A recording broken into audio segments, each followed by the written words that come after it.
The woman asked if the girl was ready to return. Then she said that the bet was accepted. A few minutes later, the girl opened her eyes and heard a noise. She did not understand where she was and believed that she was dead. The maid spoke happily, saying that everyone was happy to see the mistress conscious, but the girl only asked what had happened. She had absolutely no idea what was going on, who this girl was, or why they were calling her mistress. Unknown memories were arising in her head, and a strange feeling told her that she needed to rest.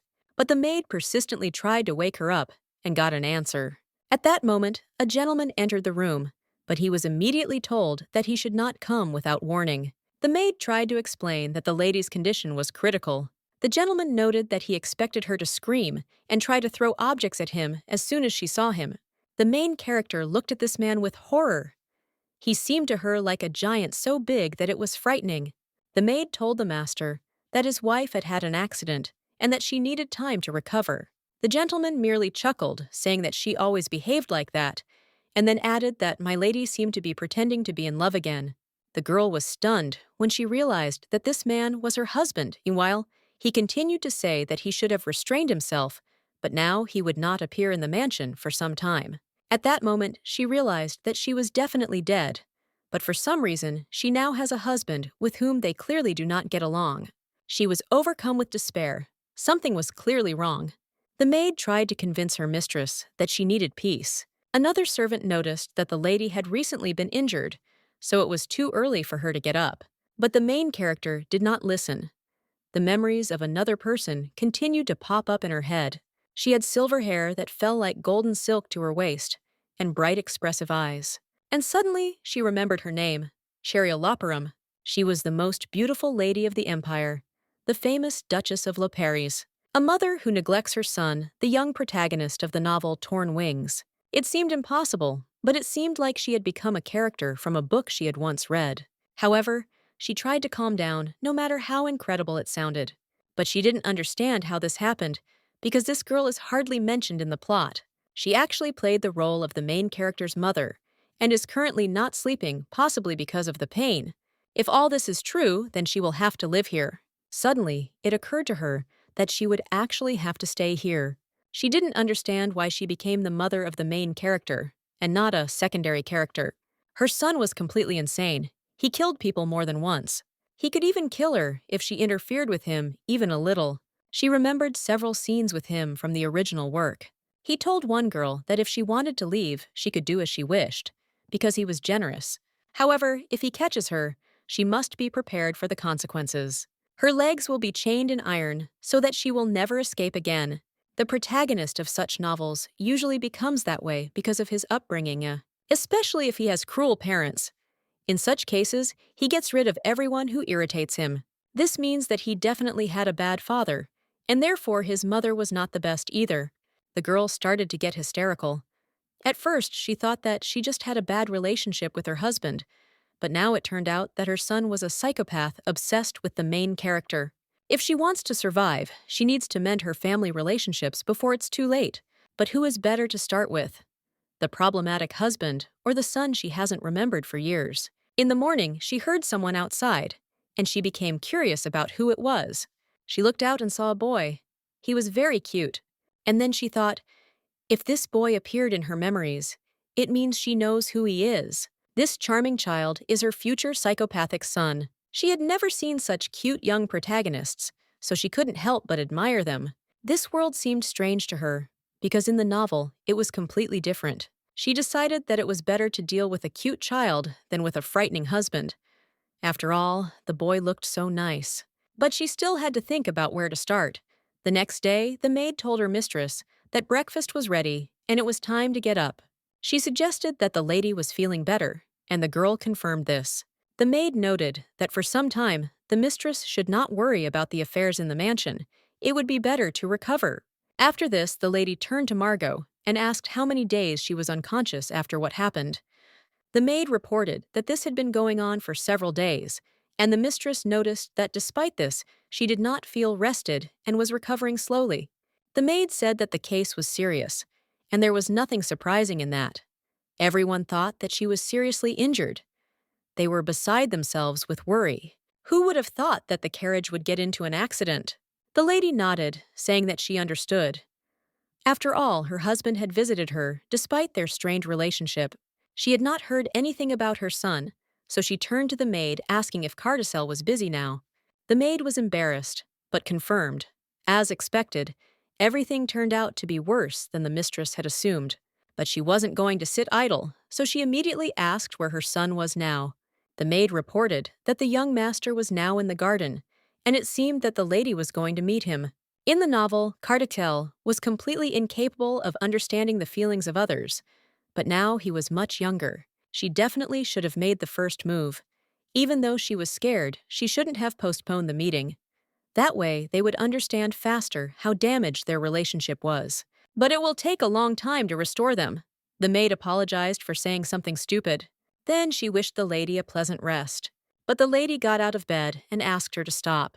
She said she wanted to see something and asked the maid to take her to the garden. The maid noted that this was not possible, since the mistress had not yet fully recovered. The lady smiled and assured that everything would be fine, adding that she hoped for her help. The maid replied that of course she agreed, and would immediately begin preparations. Before meeting Cardell, the garden looked amazingly beautiful. In the novel, it was covered with thorny vines to prevent the heroine from escaping. She wanted to ask again where exactly Cardell was now, but suddenly she noticed him herself. She was delighted to see the boy. He was so cute that her heart involuntarily sank. He sat at the table and ate something with obvious pleasure. He seemed to like it, but I doubt there's anyone who doesn't like sweets. In the novel, Cardell somehow completely forgot about such a lovely child. And the boy himself, noticing his mother, looked puzzled. He had a very sweet face. He looked exactly like he did in the novel. She really wanted to go up to him and wipe his face. It was all covered in cream. But suddenly, the boy turned in her direction, hearing a rustling in the bushes. Cardell told Margot that it looked like they had been discovered. The boy loudly declared that he could hear them. And then the lady came out to him. She greeted him, and he immediately asked what she was doing there. She said she was just taking a stroll in the garden, and asked if he would mind if his mother joined him for tea. The guy was silent at first. Then he sighed and started to leave. The lady didn't quite understand what was going on and where he was going. She was upset because it looked like he was going to run away from her, but she couldn't let that happen. She grabbed him by the sleeve and asked him to wait. She looked at the boy, hoping that he would spare her at least a minute.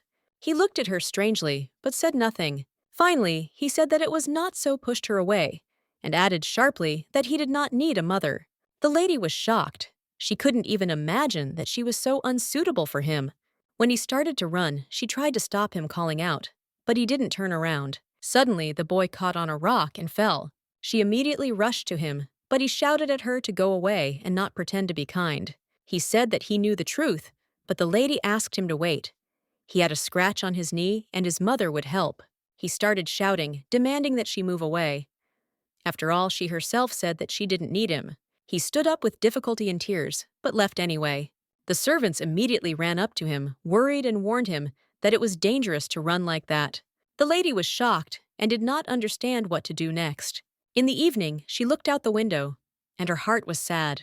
It looked like her son had been hurt badly, and she didn't know if he would be okay. Besides, he seemed to hate her a lot more than she thought. And that was a serious problem. He probably wouldn't be back in the garden tomorrow. She felt like she had deprived her son of his only place to rest. Cardell must have been very surprised by such an unexpected change in his mother. She needed to figure out how to get closer to him, but not as abruptly as she tried today. She asked Margot if she was there. The maid confirmed, and the mistress asked to deliver the letter to her son. Margot was surprised and asked again, but the lady insisted. Although it was late, the letter still had to reach him. She sincerely wants to improve her relationship with Cardell.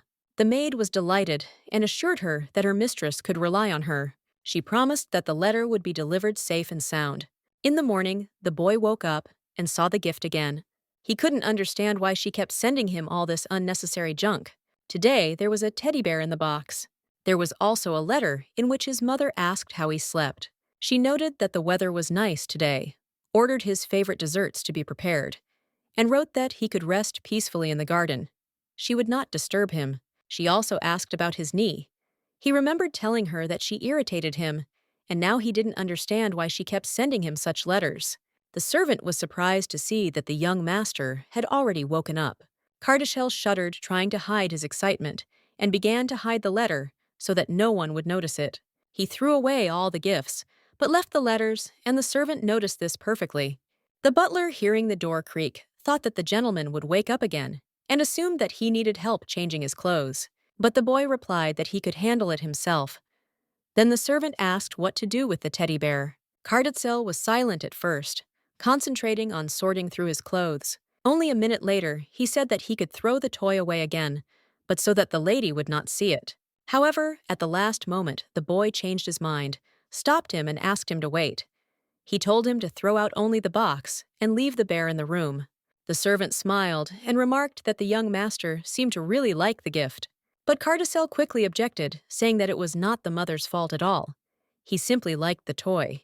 The butler nodded and assured that he would only throw away the box. Then the boy suddenly hesitated and asked the servant to stay, as he wanted to ask for something. Cheryl was delighted to see that her son had sent her a reply. She immediately called Margot. The maid, noticing her mistress's joy, also rejoiced and congratulated her on the letter. Everyone was curious about what he had written. Cheryl unfolded the paper and was surprised by the contents. The letter said only one thing: no more gifts or messages. As expected, she seemed to have jumped the gun. Margot was upset, but tried not to show it. The lady sighed and said that everything was fine. She did not expect quick success. Moreover, she emphasized it was written beautifully, and this proved that her son was very smart. Margot agreed, noting that the letter was indeed neat and that the young gentleman was a quick learner. Despite everything, Cheryl was happy. After all, this was the first time her son had written to her himself. The maid assumed that Cardell simply didn't know her well enough yet.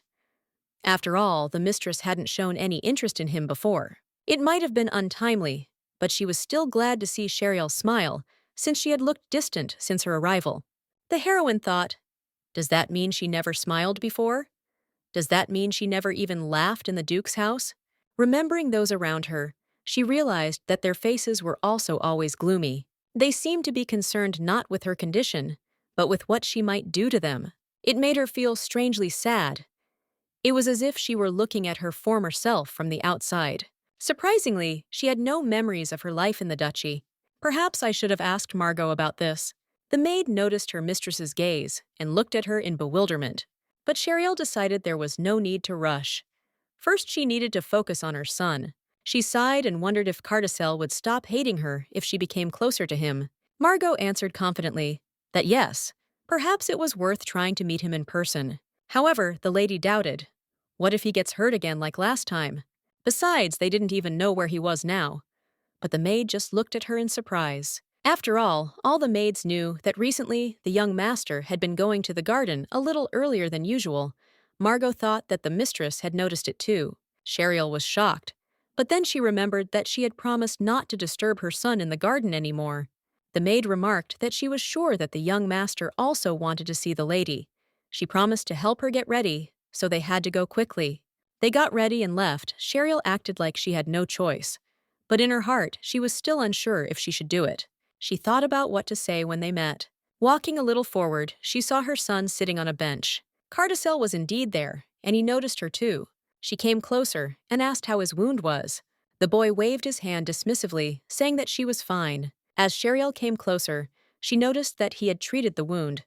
This made her very happy. He had been sitting in the garden for a long time, but still hadn't touched the desserts. She wondered if he was expecting something, so she decided to ask again. The boy was silent at first, then embarrassedly said that he had not been expecting her at all. Cheryl noted that she was sure he thought she wouldn't come today. Cardell replied that he was here almost always, and saw no point in leaving just because someone came here. Does this mean that she can come to him? But the boy immediately denied it. He was still cautious, but he didn't leave. Cheryl felt relieved. She asked again if she could just look. The boy, embarrassed, stared at his plate. His silence was a sign of consent, and the lady was pleased. She thanked him and promised not to interfere. Now, he had finally started eating, and Cheryl thought that perhaps he trusted her at least a little. They say that children are good at sensing people. Today, Cardell seemed especially sweet. A week later, the lady thought, She practically did not participate in social life, but invitations still came without end. She invariably responded to them with a polite refusal. There was no need for social events now. She had no time for them, and they irritated her in general. It was much more pleasant to simply watch her son in the garden.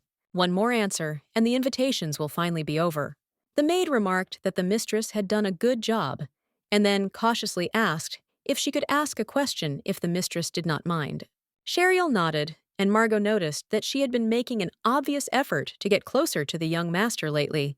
Cheryl replied that she seemed to be doing well, but the maid noticed that she had some entries in her diary, including observational records of those who hate her. The mistress did not understand why the maid thought so. She simply wrote down everything that seemed nice to her in Cardell. Be that as it may, the maid believed that the mistress should only respond to truly important invitations. Cheryl wondered what she should write in her diary today. When they met, she always wrote down everything that she found touching. For her, this was completely normal.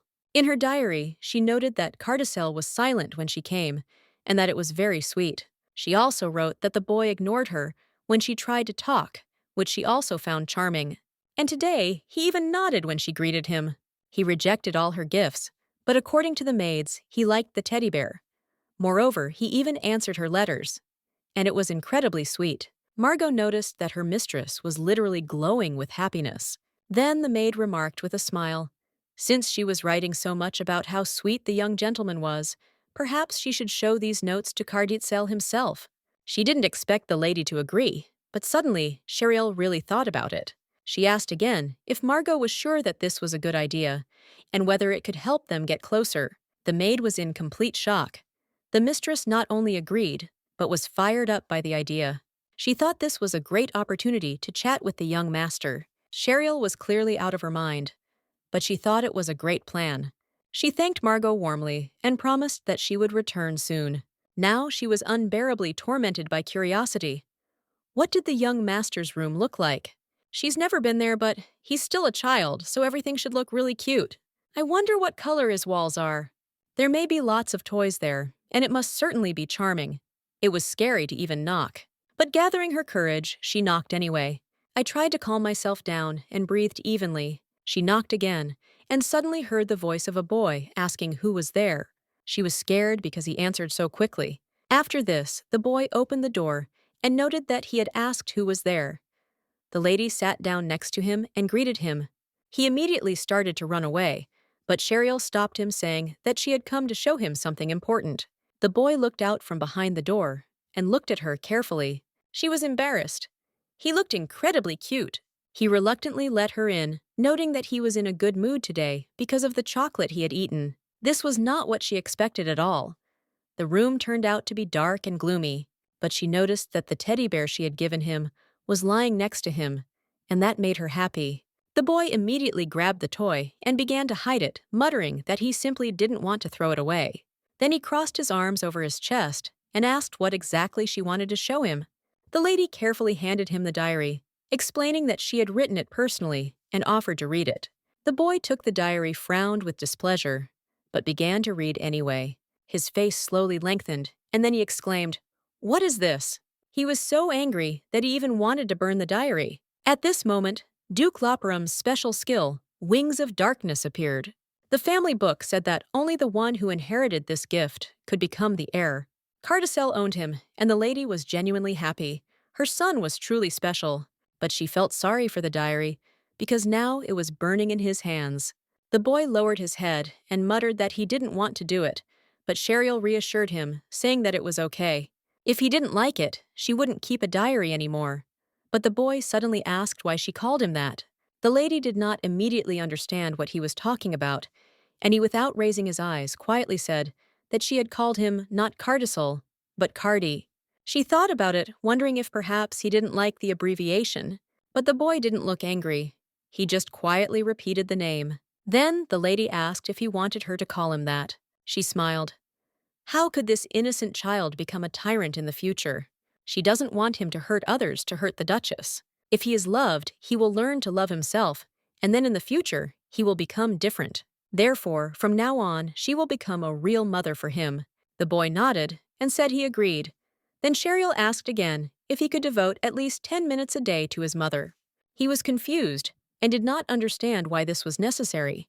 Then she gently apologized for talking about it so late, but she wanted to teach him something important: how to treat people with respect, how to love and care for others. After all, no one had ever explained such things to him before. After a short silence, the boy reluctantly agreed, clarifying that he was only willing to devote 10 minutes. Sheriel smiled, thanked him, and promised that she would not disappoint. An incredibly wonderful child. She didn't understand how he turned into a tyrant, depriving others of freedom. And all because no one cared about him, so he didn't know what it meant to be loved and to love. If you raise Cardell correctly, he won't grow up like he did in the original story. The boy narrowed his eyes and asked what she was up to, because she looked worried. The lady replied thoughtfully that she was trying to decide where to start. She asked him what he would do if he caught a beautiful bird. The boy answered without hesitation that he would first build a secure cage for her. The lady smiled and said that it was wonderful, that he wanted to give the bird a home. But the boy immediately added that if he liked the bird, he would close it so that it could never fly away. Hearing this, the lady was horrified and did not know how to react. She tried to explain that if she was locked up, she would try to escape at the first opportunity. Whatever one may say, something in him from childhood hinted at his future character. The boy noticed her confusion and asked why his mother was silent. The lady smiled tensely and said she was simply surprised at how deeply he thought. Then she suggested that they read a book together next time, and the boy reluctantly agreed. The lady couldn't understand where she had made a mistake. Was he really like this from the very beginning? She felt that the situation was much more complicated than it seemed, and now she did not know how to properly raise this child. Suddenly, a maid burst into the room, and the mistress reproachfully told her not to frighten her so much. Margot justified herself by saying that she had called her several times, but she had not answered, and so she decided that something was bothering the lady. After all, she had a sad expression on her face. The lady immediately remembered that incident with her son when he burned her diary. It's a little sad to remember, but Margot is better off not knowing about it. The maid assumed that the mistress was worried about the Duke's imminent return. Sheriel was surprised and asked again, meaning the tall, handsome man she met on the day of her rebirth? It was her husband and Cardell's father. Both parents have to raise a child, so maybe this was a chance to bond with him in a natural way. Of course, the Duke still frightened her, but now the lady was thinking only about how to improve the relationship between her sweet son and his father. She turned to Margot and asked when exactly the Duke would return. The maid replied that unless there were any force majeure circumstances, then in 2 days, and then added that her next question might sound rude. She was curious if the lady was going to hide when the master returned. The lady looked at her in surprise, not understanding what she was getting at. Margot noticed that the mistress had been thinking a lot about the young master lately. Thanks to this, the mansion seemed to come alive, and the maid was sincerely grateful for this. She decided to ask the mistress for a favor, but she herself did not understand where she got so much courage. From Sheriel was only surprised, looking at the maid full of enthusiasm. Margot admitted that she had no right to ask for such a thing, but she still said, "When the gentleman returns, let the lady greet him at least once, just for the sake of decency." Sheriel was taken aback by her words. It was unexpected because she hadn't even thought about such a thing, not considering that it could be something important for those around her. She tried not to think about it because she hadn't even realized how cold her relationship with her husband had been before she didn't think it was necessary to change anything. Margot realized that she had perhaps spoken too harshly. The last few days had been so joyful that she wanted to express her thoughts, but perhaps she had overdone it. She decided not to hide her feelings when she was near her mistress. But if there was a punishment for this, then so be it. Her words were spoken sincerely, without evil intent. Sheriel didn't immediately understand what this was all about. Of course, she would agree to greet her husband when he returned. There was nothing complicated or special about it. Margot knew she had gone too far, but she still listened carefully to her mistress's words. She did not want to seem impudent, but she spoke only with good intentions. Family discord is always a difficult test for a child. So Sheriel simply looked at the maid and asked why she was still standing there, not leaving. Margot quickly realized that she needed to warn all the servants about her mistress's decision. If Sheriel really was going to greet the Duke, It was important for the servants to know in advance. She will not allow her sweet little boy, her son, to turn into a bloody tyrant. She will do everything in her power to prevent this from happening, despite her past mistakes. Margot couldn't hide her delight. It seemed to her that there was a completely different person in front of her. She didn't believe that her mistress had really made such a decision that was unexpected for everyone. The maid did not hesitate. She rushed to tell this news to all the servants, barely containing her excitement. Such an event could not go unnoticed in the mansion. Cheryl decided that since the servants were preparing for the Duke's arrival, she should also finish her business. Paperwork does not wait. An order in the documents is no less important than anything else. She was about to begin but suddenly stopped. A strange thought came to her mind. She didn't even know her husband's name. This fact confused her a little. Meanwhile, on the road, one of the servants cautiously approached the master. He asked if everything was all right. Noticing that he did not look his best, the Duke slowly turned his head in his direction. There was not a drop of joy in his eyes. He answered briefly that he did not want to go back at all, but he had no choice. The man was sure that all his worries were connected with the mistress. This thought did not give him peace, but he did not know what exactly was troubling him so much in this sudden return. However, he quickly realized that such questions could get him into trouble, so he quickly apologized, deciding that there was no point in delving deeper into his thoughts. The Duke was tired of all this fuss. He had had enough of worrying. They were almost there, and he thought it pointless to waste time on conversations that were leading nowhere. He knew he would have to knock on doors again, but it was unlikely that the lady would be in the mansion. She had never met him, and he saw no reason why things would change now. But when the carriage stopped, suddenly, all the servants appeared in front of him. They were standing at the entrance, as if they had been waiting for his return for a long time, which was completely unusual. He couldn't understand what was going on. Why were the servants all outside? This had never happened before. Usually, no one came out to greet him except the butler. But the strangest thing was not even that. The Duke was stunned when he saw that his wife was among the people standing in front of him. This was the last thing he expected. Cheryl took a few steps forward, approaching him. He couldn't hide his surprise as he watched her. She looked different than he remembered. The woman smiled slightly and said calmly that she had been waiting for him. Her voice sounded so natural, as if she had really been planning to meet him from the very beginning. The Duke was so stunned that he even glanced at his assistant. It all seemed strange, and he began to doubt the reality of what was happening. He confidently stated that he was probably just delirious. It would be better to call the doctors as soon as they were inside, because he could not explain what was happening otherwise. But the knight only replied that the real lady really stood before him.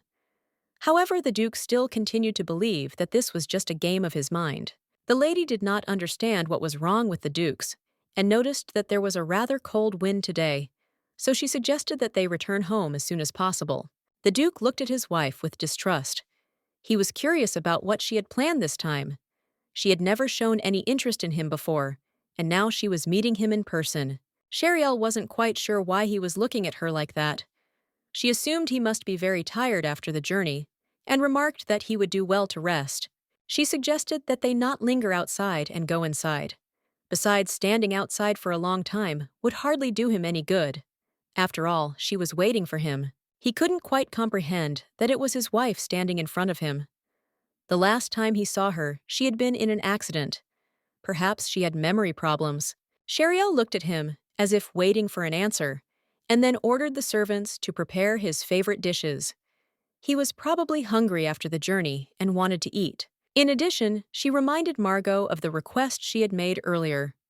Important things were best kept under control, especially when the house was full of servants and guests. When there was no one left around, Cheryl quietly asked Margot to leave them so they could talk alone without prying ears. She looked around and noticed that the mansion was bustling. Everyone was busy preparing, cleaning the rooms, setting the table. It looked unusual. The Duke couldn't help but notice that Cheryl was smiling. It surprised him because she had never behaved like that in his presence before. Something had changed. He placed his hand lightly on her shoulder, trying to catch her reaction. She flinched, but did not pull away. Then he asked what she wanted from him. Cheryl calmly pointed out that they should eat first. After all, that was what they were heading to the dining hall for. The Duke knew that her words sounded logical, but deep down, he couldn't believe that this was actually happening. He looked at his wife carefully, as if trying to unravel her secret.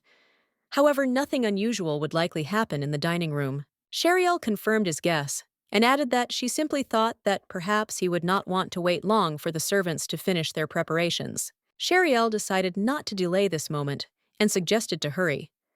There was no more time to think, and she was not going to put off the conversation for later. The Duke was momentarily taken aback by her unexpected directness.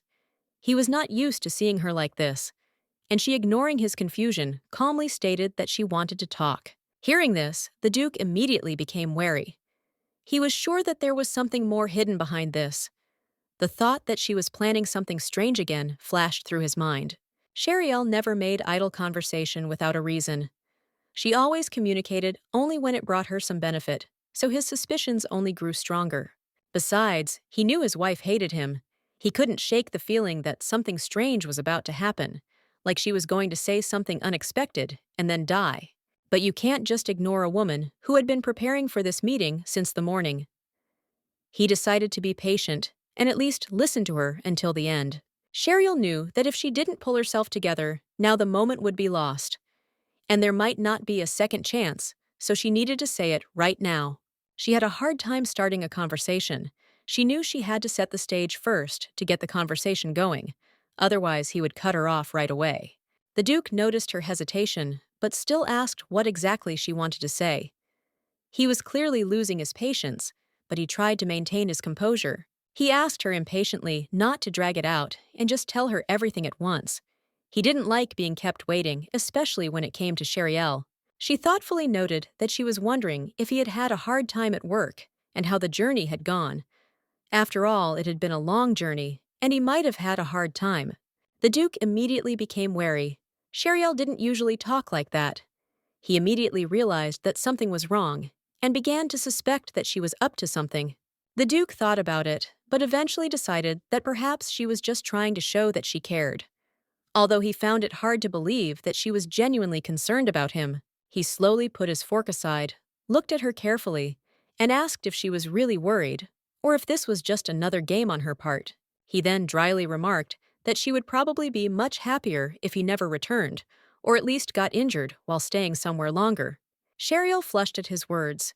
She couldn't let him think that way, and immediately, with indignation in her voice, she declared that she had never wished anything like that on him. The Duke quietly noted that there was something odd about her behavior. She was doing things she had never done before, and trying to hold herself too straight, as if she had prepared for this conversation in advance. But she had expected such a reaction and was prepared for resistance. So having collected her thoughts, she tried not to lose her composure and to continue what she had planned. She stated firmly that they had a son, but the Duke seemed not to understand what she was getting at. He frowned slightly, waiting to see where exactly this conversation would lead. Then Sheriel clarified that she wanted to talk about Cardell, namely about his upbringing. They both had to pay more attention to him, otherwise it would affect the child. The Duke stood up slowly, sighing heavily. He was tired of this conversation, which in his opinion was started not because of the child, but for some other reason. He reminded her that just recently she had openly declared that she hated him. So why had she now suddenly decided that they should raise their son together? She had indeed acted differently after the accident, but he still couldn't believe that it was the same Sheriel in front of him. However, she assured him that she was fine. She insisted that they just discuss the matter calmly. After all, it was really important, and there was no point in putting it off any longer. But the Duke only shook his head, noting that it would be better if she did not approach him. He still did not trust her, and her sudden behavior seemed suspicious to him. The Duke looked at her with a cold squint and asked if she really thought he would believe her pretended concern. It all seemed too fake. Sheriel sighed nervously and said with concern in her voice that she didn't understand what he was talking about. She wasn't pretending or trying to deceive him. It was all true. She tried to do everything possible for Cardell, but no matter how hard she tried, her efforts seemed insufficient. She could not achieve the desired result. She had hoped to resolve the matter calmly, simply by talking, but for some reason the Duke was angry. She did not understand why he did not want to at least listen to her. It hurts her, but she won't let her son be a secondary player in her own life. She's ready to do everything in her power for him. The Duke sighed wearily and coldly remarked that if she had nothing more to say, he would simply leave since this conversation had no meaning for him. Cheryl didn't have time to finish what she wanted to say, so realizing that he was leaving, she tried to stop him and asked him to listen to her until the end. In a hurry, she rushed after him but miscalculated her steps and suddenly stumbled, unable to keep her balance, and began to fall forward. The Duke, hearing a noise behind him, turned sharply, and before she hit the floor, managed to catch her, preventing her from falling. Cheryl quietly said that she understood how much she irritated him, but despite this, for the sake of their son, she still wanted to come to an agreement with him. She did everything she could, but she could no longer fight. Her body weakened, and she lost consciousness, going limp in his arms. The Duke, alarmed by her condition, loudly ordered the servants to immediately call a doctor. The maids, realizing the seriousness of the situation, immediately ran. Cheryl didn't have time to say everything she wanted to. She was pierced not only by mental, but also physical pain, because of which she couldn't even utter a word. The Duke gently lowered her onto the bed, still wondering what could have caused her to faint. He looked at her carefully, trying to understand what had happened to her. Cheryl, gradually coming to her senses, did not understand why he asked such a question. She just wanted to have a normal conversation, but in response, he received rudeness, which made her feel even worse. If such an angry look is directed at a person during dinner, and in complete silence, it is not surprising that someone might lose consciousness, unable to withstand the tension. Even if she is not a real wife to him, it is difficult to bear the constant conflict. When there is a person radiating malice nearby, it is simply impossible to resist, and he is not even cute like her son. Cheryl, looking up with difficulty, asked him if he really felt such hatred towards her, because it seemed like so many years had passed, but he was still just as angry. The Duke merely coldly remarked that in his opinion, the hatred between them was mutual, since she had shown her attitude towards him more than once. Her surprise seemed insincere, but Cheryl looked genuinely confused. She couldn't understand where he got such thoughts from. Why did he think she hated him? Why did she treat her like that? The Duke reminded him that as soon as he got a little closer to her, she began to scream, fight back, and even throw pillows as if he posed a threat to her. And now she was sitting in front of him and acting like she didn't remember anything, pretending like nothing had happened. It looked strange and made him suspicious. When he touched her hand, she gave a sharp cry. The Duke frowned because he did not squeeze her very hard, and her reaction was too sharp, as if something hurt her. The Duke misjudged his strength when he touched her hand, and only now did he realize that he had hurt her. He noticed that her skin was cold, which for some reason alarmed him. He realized that her hands were so icy, as if she had been shivering from the cold for a long time. So despite her possible displeasure, he decided to try to warm them up. Even if she was uncomfortable, he still insisted that she endure a little while. He warmed her palms. She shouldn't stay in this state because the doctor hadn't arrived yet. Cheryl said nothing, just looked at him with interest. She hadn't expected such concern, and it made her feel strangely perplexed, but she didn't argue with him. The Duke simply remarked calmly that the most important thing now was patience. The doctor would be here soon, and then it would be clear what was wrong with her. For now, she should just rest. Soon the doctor ran into the room, followed by the maids.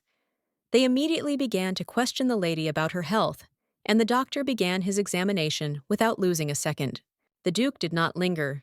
He was about to leave, and casting a last glance at his wife, told her to simply rest and not make any sudden movements until the weakness passed. However, Cheryl, despite her weakness, tried to stop him. Meanwhile, the doctor warned her that she should not overexert herself, otherwise her condition could worsen. But that wasn't what upset her. They didn't even have time to talk normally. She wanted to discuss something important, but everything was cut off again as if he didn't care about her words at all. The men in this house seemed unbearable to her. They even refused the delicacies prepared with love. How could she live with them if they were so cold? The next day, when she woke up, she still felt unwell.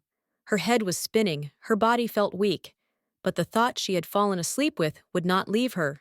She wanted her son to grow up in a happy family, so that he would not feel tension between his parents, so that he would know that he was loved. But how could she achieve this? Sheriel didn't understand how she could get close to her husband when he avoided talking. Their relationship was like a crack that was getting deeper with each passing day. Sheriel didn't even want to try to change anything again, because any of her attempts only crashed against the wall of indifference. She didn't know what to do now and where to go next. Suddenly, she heard someone's footsteps, and this surprised her. After all, she had specifically asked Margot not to let anyone in. Whoever it was, he clearly entered the room without the maid's permission.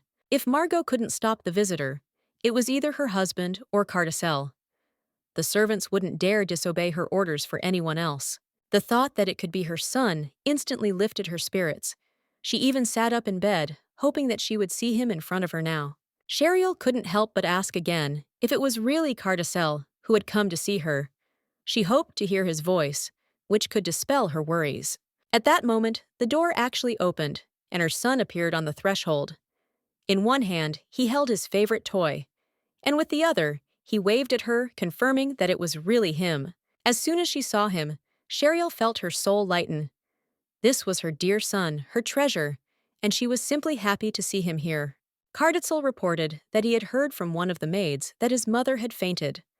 This news alarmed him, and he immediately decided to visit her. He couldn't sit quietly in his room, knowing that his mother was unwell, so he came here himself without waiting for permission, because it was important for him to make sure that she was okay. The boy was so caring that Sheriel could not contain her tenderness. Her heart sank with overwhelming feelings, and she was grateful to fate for such a son. Cardell handed her his teddy bear, assuring her that when someone was sick, they should definitely eat well and have something warm nearby to feel better. Sheriel couldn't hide her joy. She warmly thanked her son for his care, realizing how sensitive and kind he was. He was the most precious person to her. Cardell was very embarrassed, his face turned red, and he quickly explained that he had not come to see his mother for this reason. He wanted her to know that his visit was not connected with anything unusual. He continued that the maid had conveyed the request to him, and that was the only reason he had come. He hoped that his words would clear up any misunderstandings that might have arisen. Sheriel, despite her son's embarrassment, was grateful for his attention. She was genuinely happy for his visit, even though the boy might have felt a little uncomfortable. But Sheriel couldn't understand why Cardell was looking at her like that.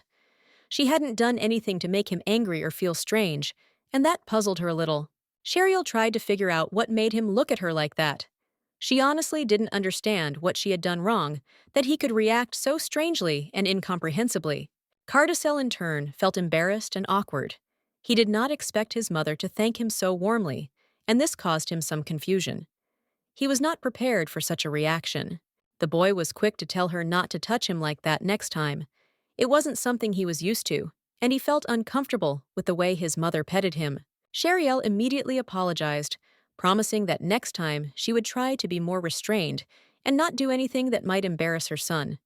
She didn't want to worry him, but Cardell, with concern in his voice, added that if she was so tired that she fainted, she should not eat at the same table with her father. This worried him greatly. He expressed his concern, and this became the reason for his anger. He did not want his mother to suffer, and his feelings about this were quite sincere, although a little harsh. Sheriel still couldn't understand how Cardell could be so honest and so sweet at the same time. He was so simple in his feelings that it amazed her even more than his words. Sheriel noticed that her son didn't seem to understand her behavior, and she was trying to get used to the situation.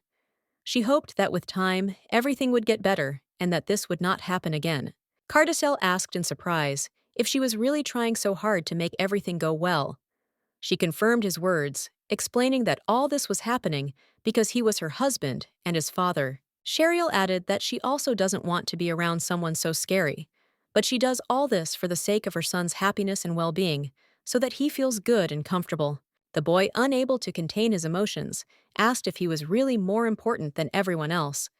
He wanted to understand to what extent his mother was ready to make him a priority in her life, and whether he would always come first.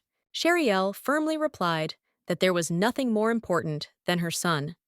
However, Cardell, not agreeing with this, shouted that now she would spend time with her father, forgetting about him. He felt neglected and thoughtfully suggested that they would also dine with him now without her participation. It hurt him that his mother no longer devoted so much time to him.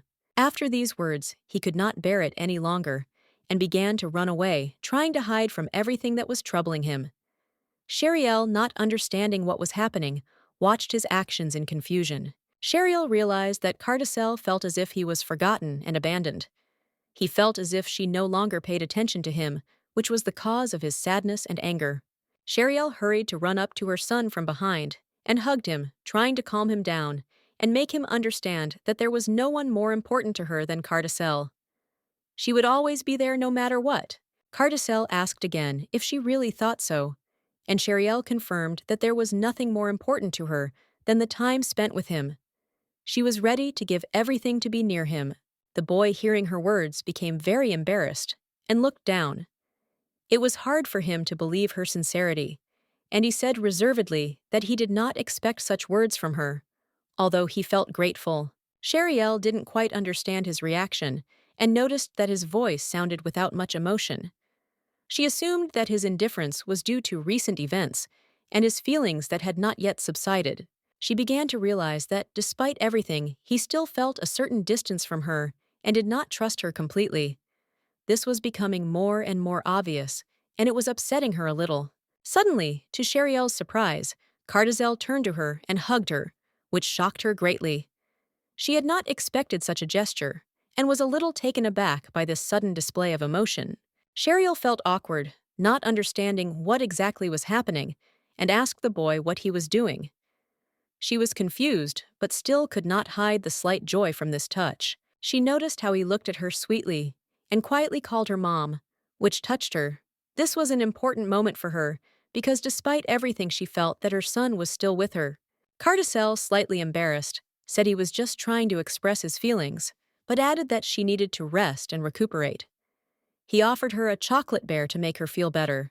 The boy explained that when she was sick, she needed to rest and sleep well to recover. He also insisted that with a chocolate bear, it would be much easier and faster for her to recover. Sheriel felt a strong sense of gratitude and joy as she hugged her son tighter. Her heart was filled with warmth from his care and attention, and she easily agreed to his advice. She promised that she would, of course, do everything as he said, and soon she felt much better. After a few days, she really did feel better, and she was able to take care of her son again. Soon she was going to see Cardell, and after checking with the maid, asked if he would definitely like the surprise. The girl assured her that the information was reliable, since it came from the chef himself, and everything would be fine. The maid was sure that Cardell would be incredibly happy when he learned that his mother had personally prepared something special for him. She felt that this could be an important moment for both of them. The lady, in turn, was worried whether he would like what she had prepared. She hoped that he would appreciate her efforts and be pleased that she had tried to do something pleasant for him.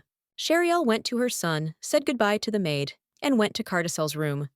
She felt nervous because she wanted this gesture to be important for their relationship. When Cardell saw his mother, he was a little surprised by her appearance.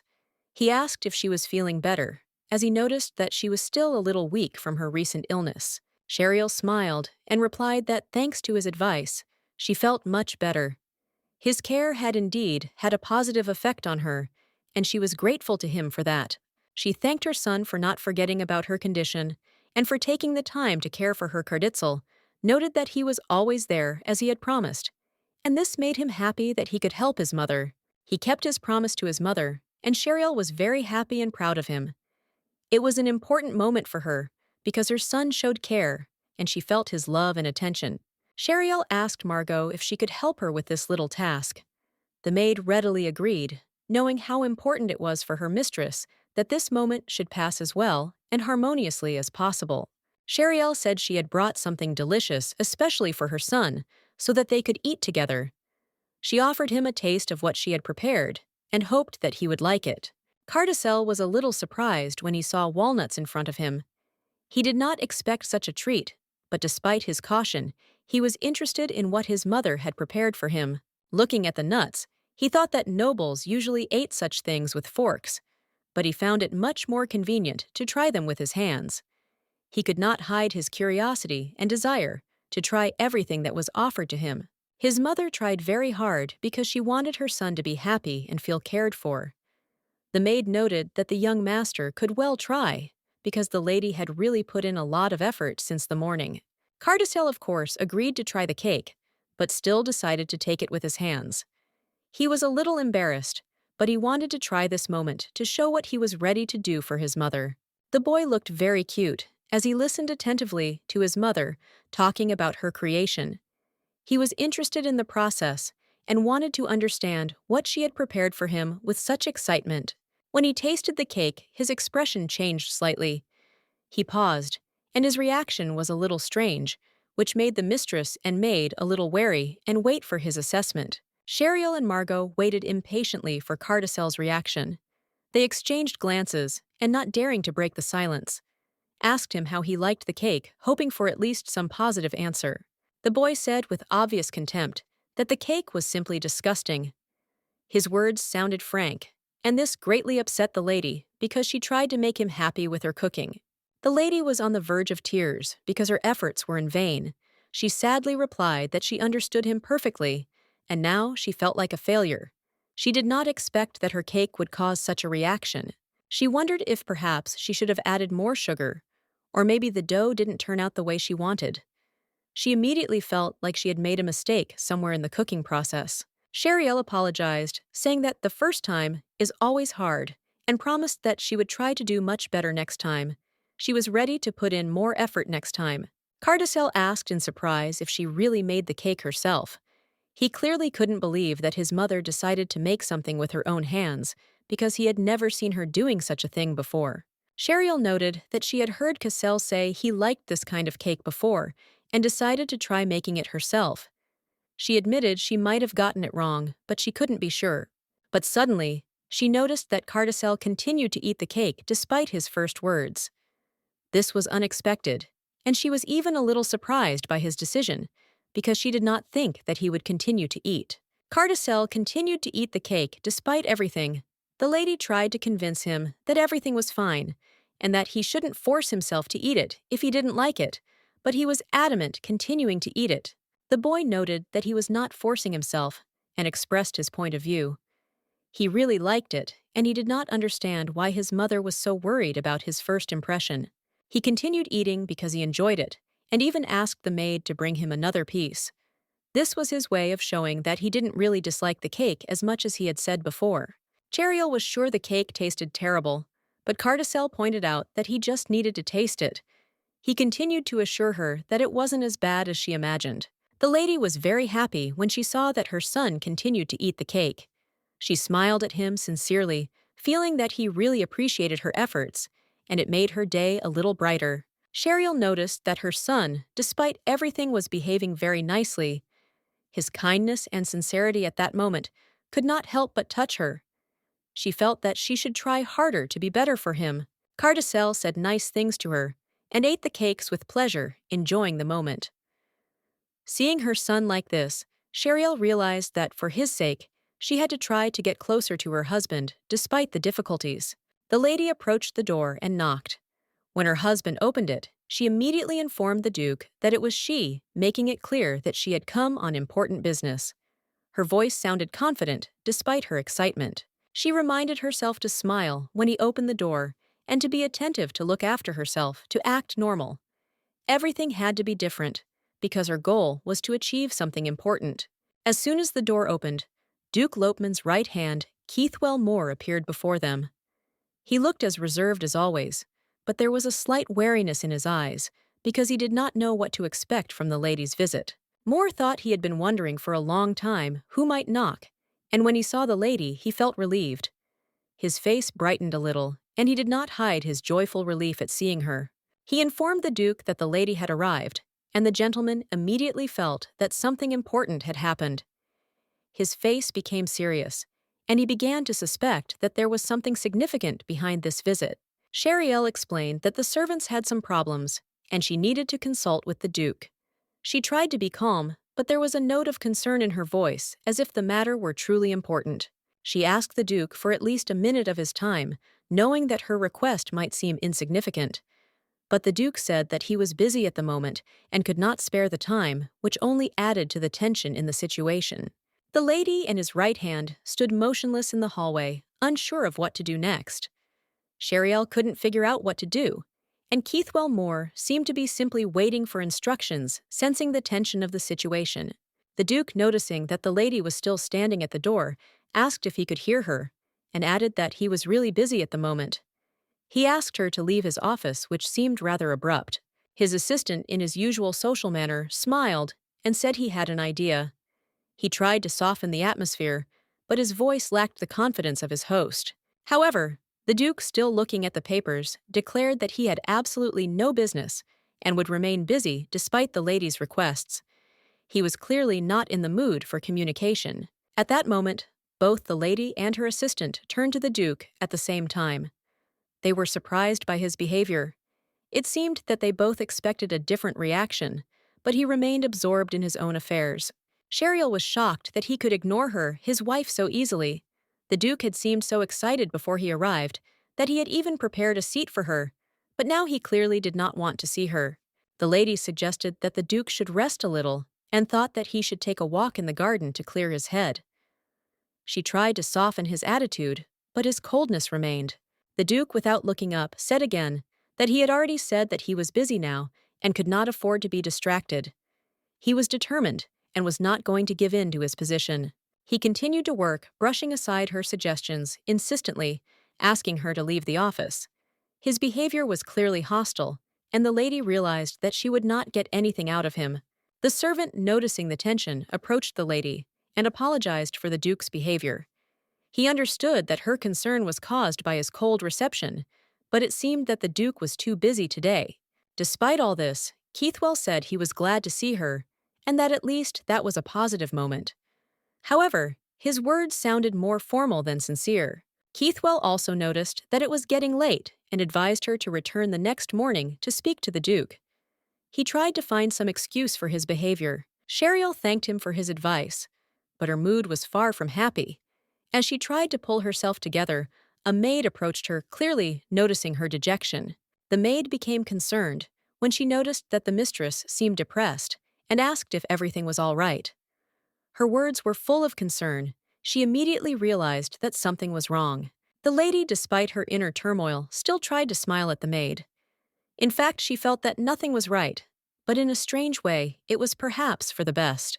She looked around the office, taking in its calm walls and furniture, and thought again. Thoughts swarmed in her head, but none of them could give her a clear solution to the situation. The lady realized that there was really nothing complicated about it.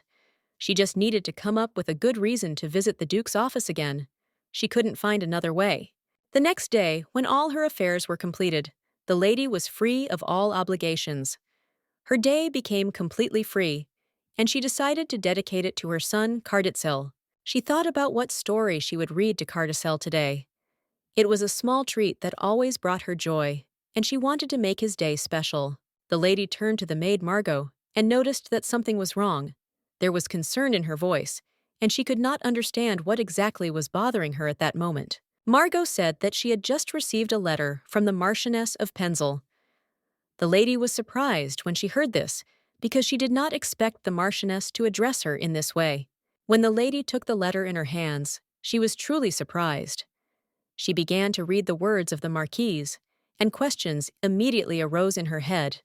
What does this all mean, and why now?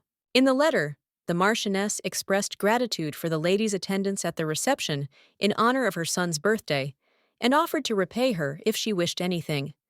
This was unexpected and strange. The Marchioness offered to select some flowers, and also some cakes for her sons if the lady wished it. It was an odd request, considering that they barely knew each other. The lady was quite surprised, as she always refused such offers. This letter seemed strange. Perhaps she did not understand its meaning, or was mistaken about something. She thought that maybe this birthday was special. However, the maid reminded her that her own birthday was not yet soon, and the lady wondered about the reason for the letter.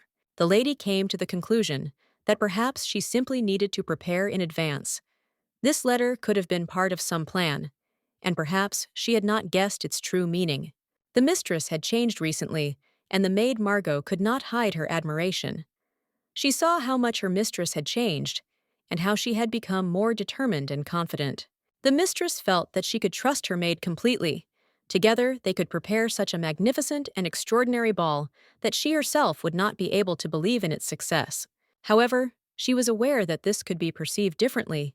It could look like she cared more about other children's birthdays than her own son. This made her feel insecure. It seemed that the ball was to take place in 2 weeks, and the Marchioness Penzel, strangely enough, was familiar to the lady. She could not remember from where, but the name somehow echoed in her memory. The lady tried to remember where she could have heard of Marquise Penzel. After much thought, she finally realized that she was familiar with Radius Penzel. This name was connected with her past. When the name popped into her head, the lady felt fear. She remembered details that suddenly filled her with anxiety, and it caused her an anxiety she had not expected. The whole thing was that in the novel Torn Wings, Radius Penzel was the assistant of the main character, and Cardell killed him.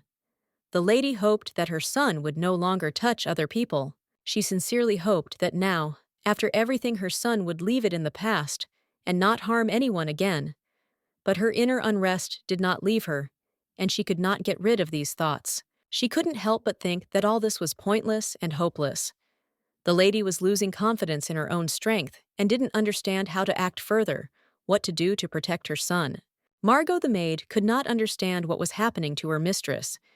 She observed her condition and did not know how to help until the mistress herself decided that she would not allow her son to repeat the mistake. The lady was determined that she would bring up Cardell properly. A determination arose in her heart, and gathering her thoughts, she stood up and asked the maid to help her meet her son. The lady said she needed to see Cardell. She hoped that the maid Margot would help her arrange a meeting so she could talk to her son and find out what was going on. The gentleman's wife was due to arrive soon, and the assistant informed him of this. He was somewhat surprised that the gentleman was still seeing the lady despite her condition and the events that were taking place. The assistant could not believe that the gentleman met with the lady so often. It was unusual because before they tried to avoid each other, and now it seemed strange and abnormal to him. The gentleman thought he had nothing to do, and so he often talked about it. But the guy who helped him said that he had enough work and that he was already fully occupied with it. Then the Duke thought. After the accident, she had changed. She had become different. She no longer avoided him and was beginning to show interest. And this was strange and intriguing in its own way. She had often yelled at him before demanding that he take his hands off her and not touch her anymore. Every word she said sounded like an order, and he felt her words tearing at him from the inside. He felt distant from her because she stopped even looking in his direction. This hurt him deeply, but he still could not let her go despite her detachment. The lady replied that she shouldn't do that at all. She couldn't understand why he kept coming to her when she was clearly asking for her space and was burdened by his presence. The gentleman tried to convey to her that he would very much like her to smile at him, at least once, at least in the morning. His wish was simple, to see her friendly face, which seemed to have disappeared. But she calmly replied that she had nothing to say to him, and that he should leave. Her words were cold and cutting, and it made him feel like they were drifting apart again. She was always cold to him, and he thought he would never see her smile again. He had already come to terms with it, but despite everything deep down, he hoped that the situation would change. At one point, she told him she had brought him some tea that would help with fatigue. She offered to grab a bite to eat with him, a rare gesture from her that he hadn't expected to see. She also mentioned that she heard he was patrolling the local area today and wanted to join him. It was unexpected, but there was a certain concern in her voice that hadn't been there before. She offered him a break and a chat, offering what she called a delicious pie from a local bakery. The offer was not only a simple treat, but also an attempt to ease the tension between them. Cheryl felt like she might smile too when he returned.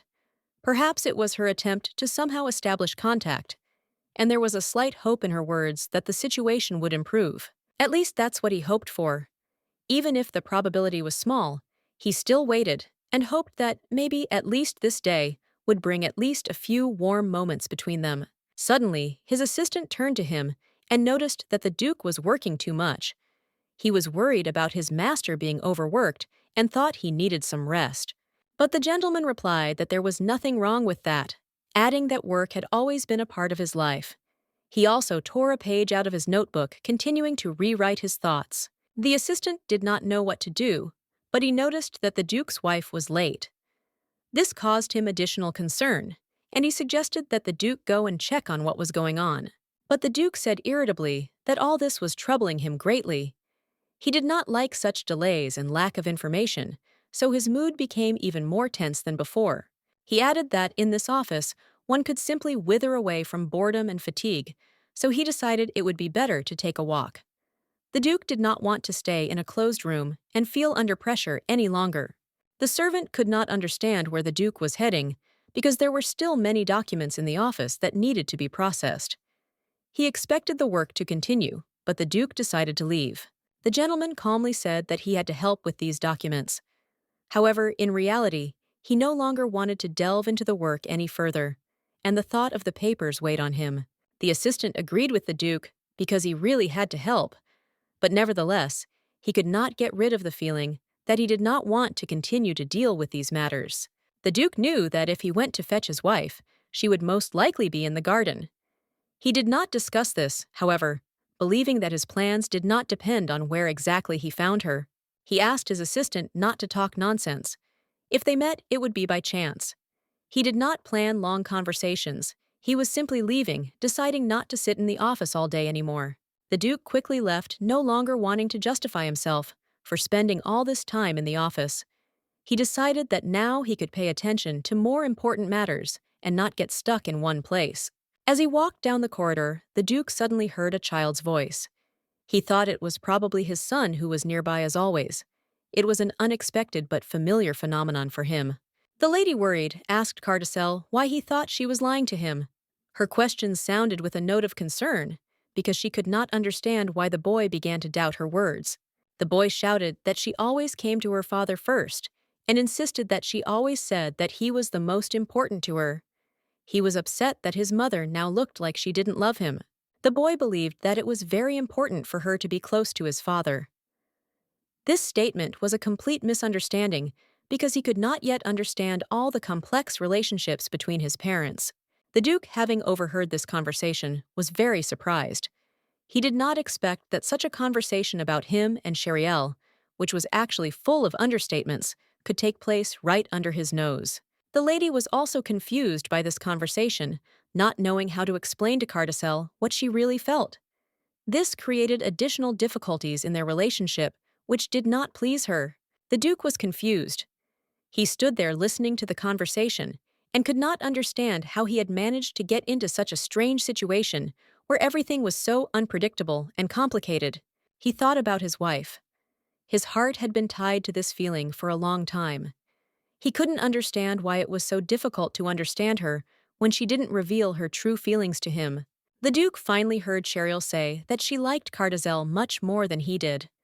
It was hard to take, especially considering that she wasn't supposed to say that. The Duke was not pleased to hear such words. He felt not only disappointment, but also irritation. This added even more tension to the relationship, which was not easy to begin with. But every time she told this to the boy, he declared that she was lying to him. Cardell could not understand her words, and constantly tried to find the truth in her answers, but she could not explain it to him. However, the lady confidently declared that she was not lying, and that was why she had come to him to ask if he wanted to play with the son of the Marquis Cardell. This proposal sounded important to her. The boy asked again, looking at his mother in surprise. She confirmed that she had indeed been invited there to the meeting. This was unexpected information for him, but he still decided that he needed to listen to his mother. The Marquis sent the lady an invitation to a party in honor of his birthday. She suggested that the boy go there with her, considering it a good opportunity for him. The boy was surprised at first, but kept silent. He did not know how to react to such a proposal. It was not what he expected, and he could not make a decision right away. Then, with a look of confusion, he looked at his mother and said that perhaps they would have to bring a gift. He wasn't sure, but he felt that it was part of the obligation that was being placed on them. Cardell smiled and said that it would be better if she brought a gift. She thought it was an important detail that would add fun and joy to the event, and she wanted everything to go well. However, suddenly, she saw that Cardell burst into tears. He began to shout that she had not given him anything, and this shocked her. Her heart sank from the fact that the boy was so worried. Then, Sheriel realized that she shouldn't have said those words about the gift. Those words may have only made things worse, because she saw how much it hurt her son. But it was too late. Sheriel never celebrated her son's birthday. It was a painful day for her, and she couldn't bring herself to celebrate it. Every year she passed it by, not noticing its importance. The boy asked her if she thought that, after so many years, everything would finally be okay. His voice sounded desperate. He screamed that it seemed like she wanted to hurt him again, like before. In the past, she had ordered him to call her Mama, because his voice distracted her. She couldn't stand his requests, his crying, and this caused even more estrangement between them. These were the memories that haunted Sheriel. She had treated the child so cruelly that she herself could not understand how she could do it. Such memories caused her pain. Sheriel came closer to the boy and quietly said that his mother had really changed. She tried to find the words to explain it, but she could see that her son did not believe her and was not ready to forgive.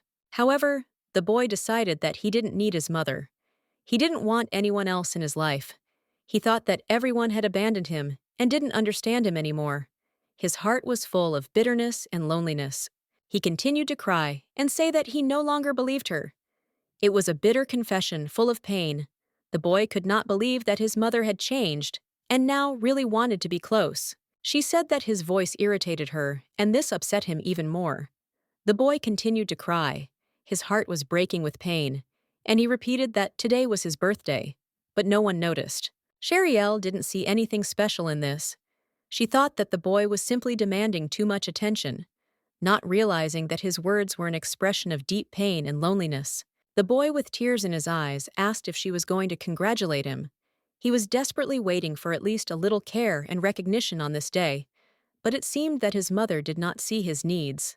He wanted her to congratulate him for real, for her to show him attention and love.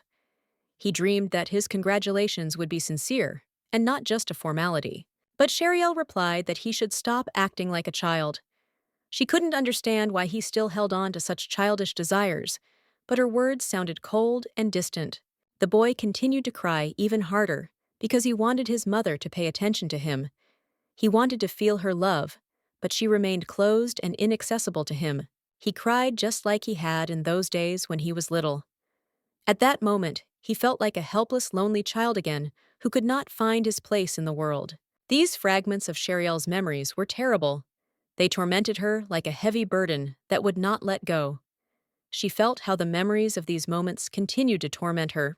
The main character felt such pain that if she could comfort her son in those moments, she would have done it. She would have certainly tried to regain his trust and love, but she was not ready then. If she could have congratulated him, then as he wanted, she would have done so. But now that it was all over, she decided to ask for his forgiveness, hoping to ease his pain a little. She couldn't forgive herself for doing this to this little boy.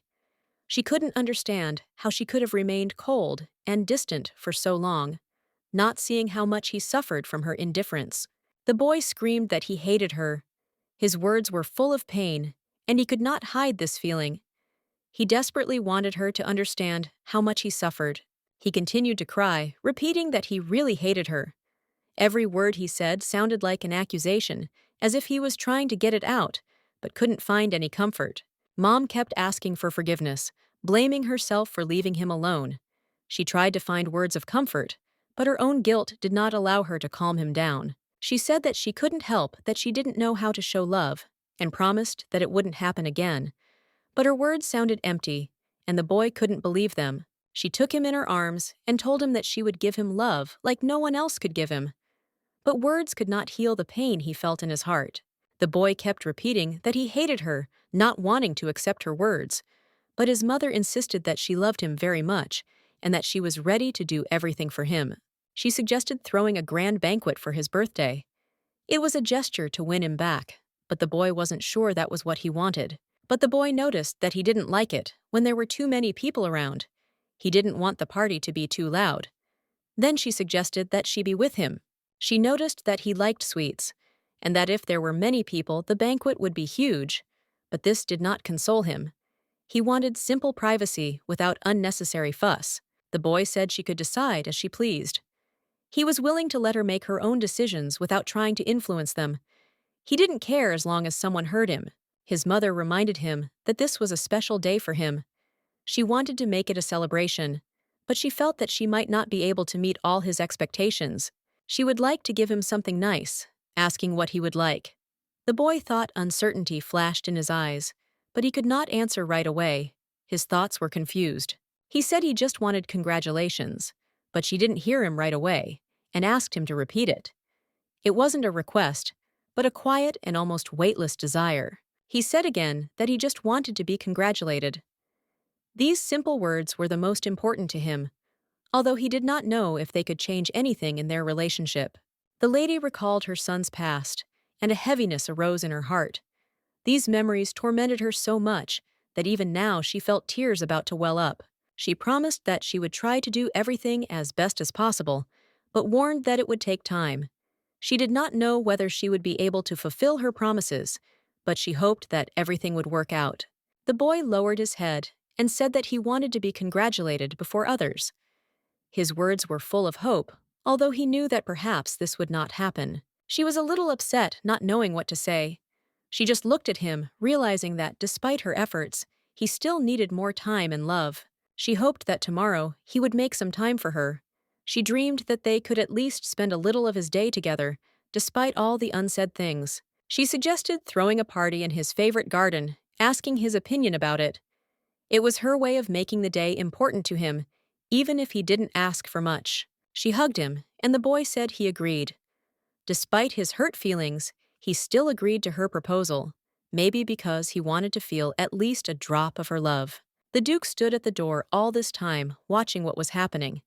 He remembered that the next day he had to go to the garden because an important party was planned there, so tomorrow promised to be quite a long day, so he needed to prepare in advance. Plans were already maturing in his head, and he understood that he needed to be ready for events. The next day, everyone around congratulated the little gentleman on his birthday. Surrounded by attention, Cardell received congratulations from everyone present. The Duke noticed that it was especially noisy that day. Everything around was filled with the sounds of celebration, and the atmosphere clearly indicated that they were gathering here for an important occasion. He had worked hard with his assistant the night before, which had taken some of his strength. But now the busy day was making him feel a tension that was not related to business. He thought that everyone here seemed to have gone a little crazy. The atmosphere of the party was so bright and energetic that it was impossible not to notice how everyone was changing under its influence. As he approached, he saw a whole row of maids and servants, all dressed in festive and formal attire, which gave the event a sense of importance. Cardell's mother, Mrs., said that this suit suited her son very well. She looked at him with pride, hoping that this day would be special and memorable for him. She smiled and wished her son a happy birthday. Her words were full of tenderness, and she hoped that this day would be joyful and full of love for Cardell. Cardell was a little embarrassed, because not only the servants congratulated him, but also other people he knew. There was a huge cake on the table, which also embarrassed him a little. The lady had a strange feeling that someone was watching them. This feeling of uneasiness did not leave her, and she could not understand what exactly made her so worried. Looking around, she noticed that the Duke was also at the party. His presence surprised her, because she did not expect him to be among the guests. She thought she might step away for a while. She needed to sort out this uneasy feeling and talk to the Duke to figure out what was going on. Approaching the Duke, she asked him why he had come. There was some surprise in her voice, because she had not expected him to be interested in what was happening. The gentleman smiled and asked what was going on. Noticing that she was wearing a hat that looked rather funny, he was clearly in the mood for a joke. She replied that the hat was not funny, but on the contrary, it was really difficult to make her words were serious, although she felt that the conversation would be light. However, the most important thing right now was that they were having a birthday party for their son. She hoped that everyone would be happy and that the day wouldn't turn into some kind of chaos. Cardell didn't like it when there were too many people, so she decided to have the party here, so he would feel comfortable and not worry about the crowd. The Duke didn't quite understand why she continued to do something she had never done before. He couldn't understand how she could change so much when she decided to spend the holiday. Usually, the Duke was strict and did not like such events, but today he was generous with questions. His interest in what was happening was strange and even a little annoying. She noticed that her son was very sweet. She was sincerely proud of him because despite his character, he was charming in his own way, and she tried not to forget it. The Duke remarked that she had left her son with the nurse because she found it disgusting even to touch him. It was a strange and painful reproach, which weighed heavily on her. The lady said it was strange, but despite everything, her son was so sweet and energetic, although sometimes she still remembered the emotions she had experienced before. The Duke said that she had changed, that she was now behaving like a different person. It was noticeable, and he even began to think that she was only pretending to be herself. The lady replied that it was all connected to her changes. She suggested that they raise their son together, hoping that it would help them reconnect and reestablish harmony. The gentleman was very surprised and noticed that the lady called her son by name, but still called him Duke. This moment did not leave him indifferent and raised questions. He was surprised to notice that she didn't even remember his name, since they had never used it in all this time. This clearly made him think about their relationship. The lady tried to remember his name by addressing Margot, but she failed as she had never used it. It was strange to her, but she did not know what to do. She tried to say his name, but the Duke interrupted her, insisting that she say it now. He was persistent, not understanding the difficulty. He didn't understand why she couldn't say his name for so long, because it didn't seem like such a big deal to him. He was just surprised by her hesitation. The lady was frightened and finally called him Kiane. This name, shortened and unexpected, caused mixed feelings in the Duke, which was an unusual moment for him. The Duke was very embarrassed. He heard his abbreviated name, and it was said so tenderly that it embarrassed him even more. He did not expect this from her. She noticed that he liked it when she addressed him so softly and asked him what he thought about it. She waited to see his reaction. The gentleman only became embarrassed. His face became bright red. He could not answer and simply remained silent. His reaction was clearly caused by the unexpectedness of what was happening. The lady thought that she did not remember his full name. This made her feel awkward, and she realized that she would have to wriggle out of it to avoid inconvenience. It seemed she had failed to cope with the situation. Normally, she would have put up a barrier in the relationship, but now her anxiety only increased. She did not know how to get out of it. The Duke didn't understand why she suddenly called him by his shortened name. It made him wonder what was going on between them and why everything had changed so much. He thought that maybe she really had changed. There was something clearly new in her behavior, and it made him feel unsure and even a little confused. She asked him again if he really liked it. Her words were sincere, and she was trying to understand how he was taking her changes and new treatment. The Duke told her to call him whatever she wanted. He informed her that he was not finished with his work and that it was time for him to leave. His answer was quick, and he clearly wanted to end the conversation. He left quickly, and the lady felt a little disappointed. Although she was glad that she had been able to do something, she was upset that their conversation had been interrupted like that. Meanwhile, Cardell approached his mother and pulled her skirt. He wanted to know what she had talked about with her father. His interest was obvious, and he could not help but notice her anxiety. The boy wondered what she had said to his father. He noticed that something was wrong and could not understand why she was behaving so strangely in the presence of the Duke. The lady was surprised by his question and replied that it was nothing special actually, but her words could not hide the slight confusion she felt at that moment. She thought that maybe he wanted his dad to congratulate him. She couldn't understand how she could miss this moment and not take into account her son's wishes on such a day. The lady apologized, explaining that Cardell was simply angry because his mother had not invited his father to the party. This was the explanation for his mood. She noticed that his dad had actually come to wish him a happy birthday. However, he was too busy to stay long, and this greatly upset the boy. He could only come for a minute, as he was busy with other things. He could not approach his son personally, and this upset Cardell, who had expected more attention. The boy got angry. He didn't want to listen to any more talk about his father and expressed his displeasure, because again, everything came down to the fact that his father didn't congratulate him. The lady reminded him that the party was still going on. She tried to immortalize this moment so that Cardell would not lose the joy of the day despite his discontent. She asked her son to speak louder because she couldn't hear him. Her words were caring. She tried to pay attention to his words so that everything wouldn't go wrong. The boy took her hand and said that they had made a cake. He was proud of it and wanted to share his achievement with his mother, hoping that it would cheer her up a little. The lady was surprised, not knowing what to do when he was so sweet. His simple desire to show the cake was so touching that she could not help but feel it. The boy turned to her, offering to try the cake. He was sure that it turned out better than usual. He was ready to share his small achievement with her. This cake was made from ingredients that were carefully selected by the lady. She chose everything with special attention, hoping that the result would please her son. The lady said she didn't bake the cake herself, but she hoped Cardell would be pleased. She carefully selected the ingredients and hoped she could create something special. The boy hoped that she would congratulate him.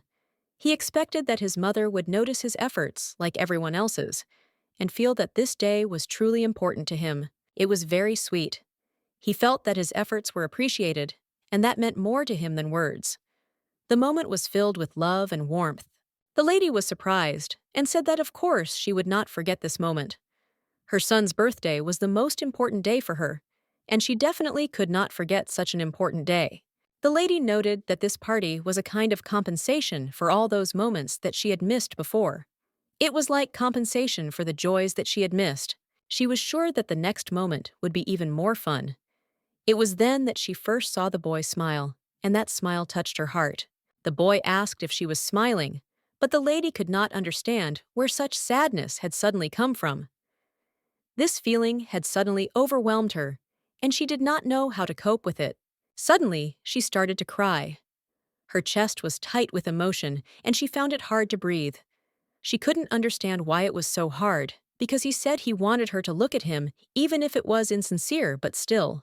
The boy got scared and asked why she was crying. He sincerely hoped that she was okay, and that her tears did not mean anything bad or serious. Mother wiped away her tears and said that everything was fine. She assured him that there was no need to worry, although in fact she was not sure of her own feelings. She explained that these tears were tears of happiness.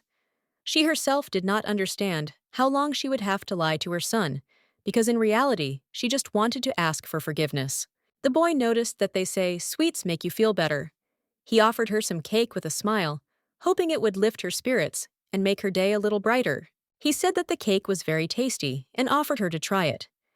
He was sure that it would help her feel better and return to a happier state. When the lady tasted the cake, she smiled. It was a simple but sincere expression of gratitude, because this gesture of the boy made her feel appreciated. The boy insisted that she eat another piece. He was sure that it would make her feel even better, because the most important thing for him was that his mother felt good. The servants were delighted. They saw how beautifully everything was working out, and now it became clear to them why they were given this life: to serve and be part of something important. The lady continued her trips, although she still felt a little strange. Perhaps it was due to the memories that she could not get rid of despite her happiness. Perhaps it was the memories that prevented her from truly enjoying the moments of happiness. She shouldn't have felt such a burden, especially when everything seemed so good. A couple of days later, she was back in her office working. She tried to concentrate, but thoughts of her son and the events still wouldn't leave her. She finally finished her chores, and the maid thanked her for her efforts, noting how much she had put into the job. These words helped her feel a little easier. The maid asked if the mistress was going to go to the master. She expected that the mistress should have gone already, because it was her promise that she wanted to fulfill. However, the lady said that she could not go. Now the boy asked why she did not come, because he does not communicate with those who do not keep their promises. She explained that she was very sorry, but an urgent matter had come up that she had to resolve quickly. She hoped that he would understand and forgive her for this small digression. The boy said that if everything was okay, there would be no excuses next time. He believed that there should always be a place for him, and he was the most important. The lady said with a smile that of course no one was more important to her than he. She assured him that he would always come first, despite all her affairs. The lady informed her superior that the master was busy again. It was a new day, and she tried to leave everything as it was, so as not to disturb his work. She brought him tea and asked where to put it. But the gentleman suddenly told her to sit down. The assistant immediately left, leaving them alone for a short conversation. Usually, the master tells her to leave, so the mistress thought that today would be a special day when she would not have to leave his presence. The Duke noted that he always had a lot of work and practically no time to rest. Nevertheless, he allowed the lady to stay because he did not mind her companies. He said that now she could come to him whenever she wanted, and he would not drive her away as he had before, which of course was a pleasant change. The lady thought that perhaps the Duke had finally decided to talk to her frankly, and she was delighted. She thanked him for such attention. The Duke noticed that she had previously called him by his first name, Kian. This was significant, as she had always addressed him by his title, avoiding his personal name. The lady was a little surprised, but still admitted that, yes, she called him by his name again, and it became habitual for her at that moment, as if she always addressed him that way. The gentleman said that he would probably be the first one to come to her now. It was an acknowledgement of the importance of their relationship, and he noticed that it had become easier and simpler with him. The lady understood that she loved both of them, but she could not fully understand how to be with two men at the same time. This caused her internal struggle and confusion. The maid remarked that if that was the case, she had a solution to the situation. She was sure that she would find a way to help her mistress cope with her conflicting feelings. The lady was delighted to hear that the maid had found a solution and immediately asked what kind of solution she was talking about, because it was important to her. The Duke continued to work immersed in his papers, not distracted by conversations. He was completely occupied, but he understood that the mistress and the maid were discussing important matters. In the room with the Duke were the lady and her son. It was a moment when they were together, and everything seemed perfect. But inside the lady there was still confusion. In theory, everything was perfect, but she couldn't figure out what could go wrong. It seemed like everything should be perfect, but something kept bothering her. The maid turned to the lady and said that if she wanted to get closer to the young Duke, she had an idea. It was important, and she could help the lady in her situation. The maid suggested that they all meet together and assured them that it would please both. It was an idea that could help ease the tension and improve the relationship. The lady felt strange in the dining room. There were some difficult memories there that now prevented her from perceiving what was happening normally. The maid suggested that they simply go and have tea. She had been visiting the Duke often lately, and she could invite the young master to join them. The lady agreed, because she always felt awkward when she was alone. But with her son, she was sure that everything would be fun, and the atmosphere would be much more comfortable. The lady felt that she could no longer remain silent. Her inner unrest did not allow her to continue to hide her feelings and thoughts. She wanted to be frank. She turned to the boy, trying to get his attention. She hoped that at least he would understand her condition and help her somehow cope with her worries. The boy looked at her and realized that she needed something. He was attentive to her mood and tried to understand what she wanted to say or how to help her. The Duke also turned to her and asked if she needed anything. He was ready to help, but he did not know what exactly the lady expected from him at that moment. The lady replied that she did not need anything, she did not want to say anything extra, and decided that at the moment this was the best solution to avoid unnecessary conversations. The Duke said her name again, Kian. The lady began to think that he really liked it when she was called that way. This attention clearly did not leave her indifferent. The lady sighed heavily, realizing that this was true, but her thoughts were interrupted by her son, who had just approached, and she felt that her attention should be only on him now. The boy looked at her and waited for her to say something. He was always sensitive and attentive, so he knew perfectly well that the lady wanted to discuss something with him. However, the lady felt something strange in the air, as if a dark aura was gathering around her. She decided that it would be better to concentrate on talking to her son, ignoring everything else. The lady reminded him that in a few days they would go to a birthday party. She was sure that the boy remembered this important event and that everything was prepared. The boy said that only he and his mother would go to the party. It was his little dream, and he was happy that they would spend the day together without any extra people. These words immediately irritated the Duke.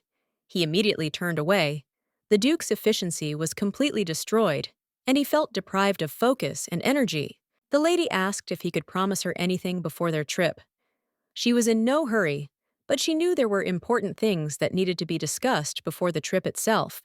The boy asked what exactly she wanted. He put the book aside, ready to listen and fulfill any request she might have, always remaining open to her wishes. Cardell, although young, still understood that he was unlikely to harm Radius now, but he still wanted to see him and talk to avoid misunderstandings. The lady noticed that it was the boy's birthday, and he would be interested in meeting someone his age. She wanted the boy not to feel lonely on this day. The boy asked if the lady really thought it was necessary. He was trying to understand how important it was for her that he interact with other children at the party. The lady noted that he had probably forgotten an important lesson she had taught him. She reminded him that he should not avoid communicating with people even if he did not like them. The boy said confidently that he remembered everything his mother had taught him. He knew that she had said that it was important not to ignore people just because you didn't like them. The lady praised him, saying that he was a clever boy. She was glad that the boy understood her words and was ready to apply them in life. This meant a lot to her. The lady also added that she wanted the boy to make friends and have a good time with them. She dreamed of him being happy and being able to enjoy communication. She asked him to promise that he would try. She knew that if he promised he would do it, and that gave her confidence in the future. The boy agreed, promising his mother that he would try. He always wanted her to be proud of him and was ready to fulfill her requests despite his youth. He said he didn't even have to say it because he knew his mother was always right. He believed her and wanted her to be happy with his actions. The lady was increasingly surprised at how her boy could be so obedient. He always listened attentively to her words, and this was the greatest happiness for her. Suddenly, she noticed how the papers began to crumble, and her gaze involuntarily moved towards the Duke. He was still sitting, not paying attention to what was happening in the room. The lady asked the boy to wait on the sofa while she got up and went to the Duke. She felt she had to do something to help him with his affairs. The Duke had been overworked lately, and her attention to his problems was important. Perhaps his irritation was due to his inability to concentrate due to fatigue. The lady approached the Duke and anxiously asked if everything was all right. She noticed his fatigue and suggested calling a doctor to make sure everything was okay. The Duke replied that there was no need for a doctor, but he took her hand. He asked her seriously if their son was really as good as she thought. His look was sincere. The lady replied that this was certainly so. After all, the boy was their son, and this confirmed her words. She was proud of him, and her confidence left no doubt. The Duke glanced at his son and fell silent for a moment. He was pleased, but his gaze indicated that everything that concerned the family was important and significant to him. The boy smiled and said happily that he was really good. He laughed, his emotions were sincere, and at that moment his joy was noticeable to everyone. The gentleman agreed with this, adding that the boy was even pleased with the slightest manifestations of care. He was very sweet, and this childish spontaneity was to his advantage. The lady also smiled, looking at these two. Her joy was sincere, because they were both the most important part of her life, especially since the moment she was reborn. The Duke and his son looked at her with curiosity. They could not understand why she was suddenly smiling like that, and began asking questions, trying to find out what was the reason for her joy. The lady realized that if they continued to solve her riddle, they would soon laugh at her. She decided to keep her smile a secret, thinking that it was just a passing mood. She explained that she was smiling simply because she was having fun. It was a simple but sincere explanation, and she didn't want to complicate the situation. The lady suggested taking a short break and having some tea. The Duke agreed, realizing that it would help him relax and spend some time in a calm environment. The boy, however, sat in the corner and looked at his father with displeasure. He was not at all pleased with what was happening and did not seem to share the mood of the adults at that moment. The maid, noticing what was happening, wished the young master and mistress good luck on the road. She was ready to help, but she understood that they had an important trip ahead of them. Cardell pulled his mother's skirt and said that his ribbon had come undone. It was unexpected, and he himself felt a little awkward, but he still needed help. The lady was surprised, but thought that he simply did not know how to tie ribbons yet. She knew that the time would come, and he would learn, but now her help was needed. The boy said nothing more, and his mother noted that there was nothing to worry about. She offered to help him because it was important to her that he felt confident. The lady helped him with the ribbon, and at that moment the Duke approached them. He asked if they were ready to go. His voice was calm, but there was an insistence in it. The lady was frightened when she suddenly saw him behind her. She did not expect him to appear, and immediately felt some tension from the fact that he approached so quickly. She thought that perhaps he wanted to discuss something important before they left, but she hoped that he was not going to go with them, and that she had misunderstood something. The lady thought that Keon simply wanted to wish them good luck before they left. It would be quite logical, and she did not think that his intentions could be anything else. The Duke didn't understand what had happened at all. His face was calm, but inside he felt something disconcerting. He didn't know how to behave correctly at this moment. The Duke said he simply had to go to headquarters, so he left soon after his business required immediate attention, and he could not afford to linger. The lady thought as she saw him leave. She was a little worried about how things would go, and wondered when the Duke would ever find time for himself. The Duke's assistant also told the lady to wait a little. He was polite, but his words were filled with a little impatience since time was passing and everyone had to move on. He noticed that it was a coincidence, because it seemed like everyone was going the same way. It seemed strange, but it was obvious to him that their paths were crossing. The Duke offered to ride in the same carriage, but Cardell refused at once. He declared that he would never ride in the same carriage with him, and his decision was unshakable. The Duke, without objection, said that it was no problem for him. He was prepared to travel in a separate carriage if it was important to the boy, but he himself did not consider it a big problem. The lady noticed that they would be uncomfortable in such a small carriage, and this worried her. She thought that it would be better if they went in another way, but she did not argue. The boy basically said the same thing. He emphasized that it was really inconvenient and suggested choosing another carriage so that the trip would be comfortable for everyone. The Duke said there was no need for that. He was sure that this place was enough for them, and he saw no point in changing the plan. His decision was firm, and he did not argue. The lady noticed that they were all acting strange today. She couldn't understand why everything was going so unusually. This made her feel a little uneasy. But soon, she decided not to ask questions or find out details. Everything was clear, and she herself understood what was happening without the need for further explanations. The lady decided that Keon wanted to get to know Cardell better. That's why he insisted on traveling together, trying to establish contact which was natural for them. Her husband, on the other hand, was just shy. She knew he was trying, and she decided she needed to support him so that the trip would go smoothly and comfortably for everyone. The lady agreed that they would travel separately and asked that a separate carriage be prepared for them so that they could set out together. Her words were confident. Her husband and son did not expect such a decision. They were both surprised by her determination, but this did not stop them from agreeing with her plan because she always knew what to do. The boy immediately jumped into the carriage and declared that he would be quite comfortable alone. He was confident in his choice and did not demand any additional changes. The lady was surprised that the Duke suddenly remembered his business and began to doubt he had always been a man of action, but at that moment, it seemed unexpected. The lady began to doubt maybe she had made a mistake in her decision, but she could not leave her son alone, and so she decided to go with him despite all the doubts. She approached Cardell and told him that this would be his first meal out. She wanted him to feel comfortable and at ease in his new surroundings. The lady tried to calm her son down, telling him not to be nervous, but the boy replied that he didn't care. He was already used to such situations and didn't worry. The lady thought that he had calmed down already, but it seemed that this was not the case. She noticed that his emotions were not as stable as she had hoped. She mentioned that someone had said that the Marquise made very tasty desserts. This piqued the boy's interest, and he immediately paid attention to her words. The boy asked again, not believing his ears. You could see how his mood changed when he heard about the tasty treats which gave him some energy. The lady knew that by mentioning his favorite delicacy, she would hit the mark. The boy perked up, and that was exactly what she wanted to achieve.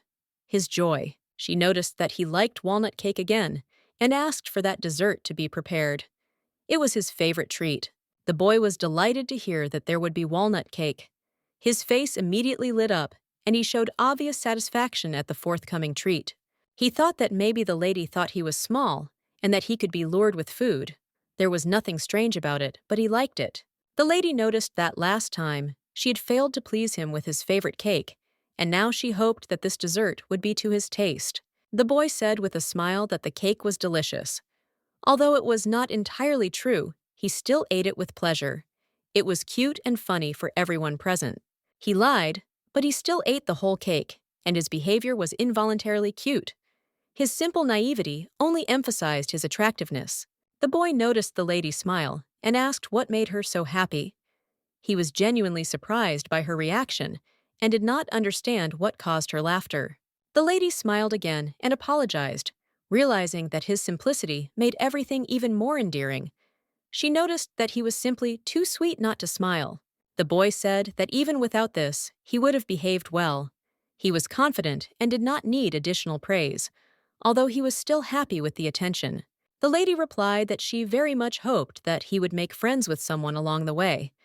She was sure that the journey would bring him new acquaintances and useful connections. Meanwhile, the maids noticed that a very unusual carriage had pulled up to them. It was elegant and eye-catching, and everyone realized that the Duchess had arrived. The maids greeted the master and mistress by bowing and expressing their respect. This was a manifestation of their due attention to high society. The boy got out of the carriage and offered his hand to his mother, helping her out. He was well-mannered and readily offered his help to make her feel comfortable. The mother thanked him, noting that with such a companion, she felt like a queen. It was a flattering comparison, which the boy of course appreciated. The butler suggested that the lady take a walk in the garden. It was a good time to relax and discuss important issues, as well as to enjoy nature. The boy noticed that there was a very large cake in the garden.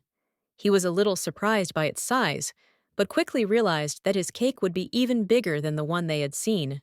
However, his cake was even bigger, and this made him happy. He was pleased that he was right, and this lifted his spirits, giving him confidence. He hid his interest so sweetly that it made him even more charming.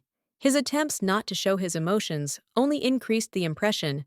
The Marchioness met the Duchess in the garden, greeting her with respect and joy. She was pleased that she had come and decided to talk to her in a more relaxed atmosphere. She noted that she had not expected the lady to visit and expressed gratitude for her accepting the invitation. It was an important event for her. Cheriel thanked the Marquise for the invitation and said that she was glad to have the opportunity to visit her. The Marquise was also glad that the lady had come with her son. The Marquise noted that her son, Rodius, had no friends among his peers. She expressed concern that he was missing out on interactions with children his own age.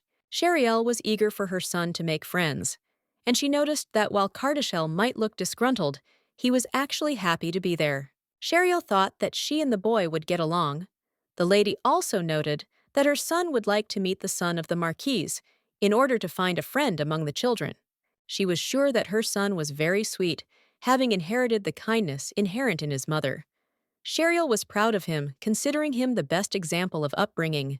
The Marquise smiled happily and asked not to embarrass her.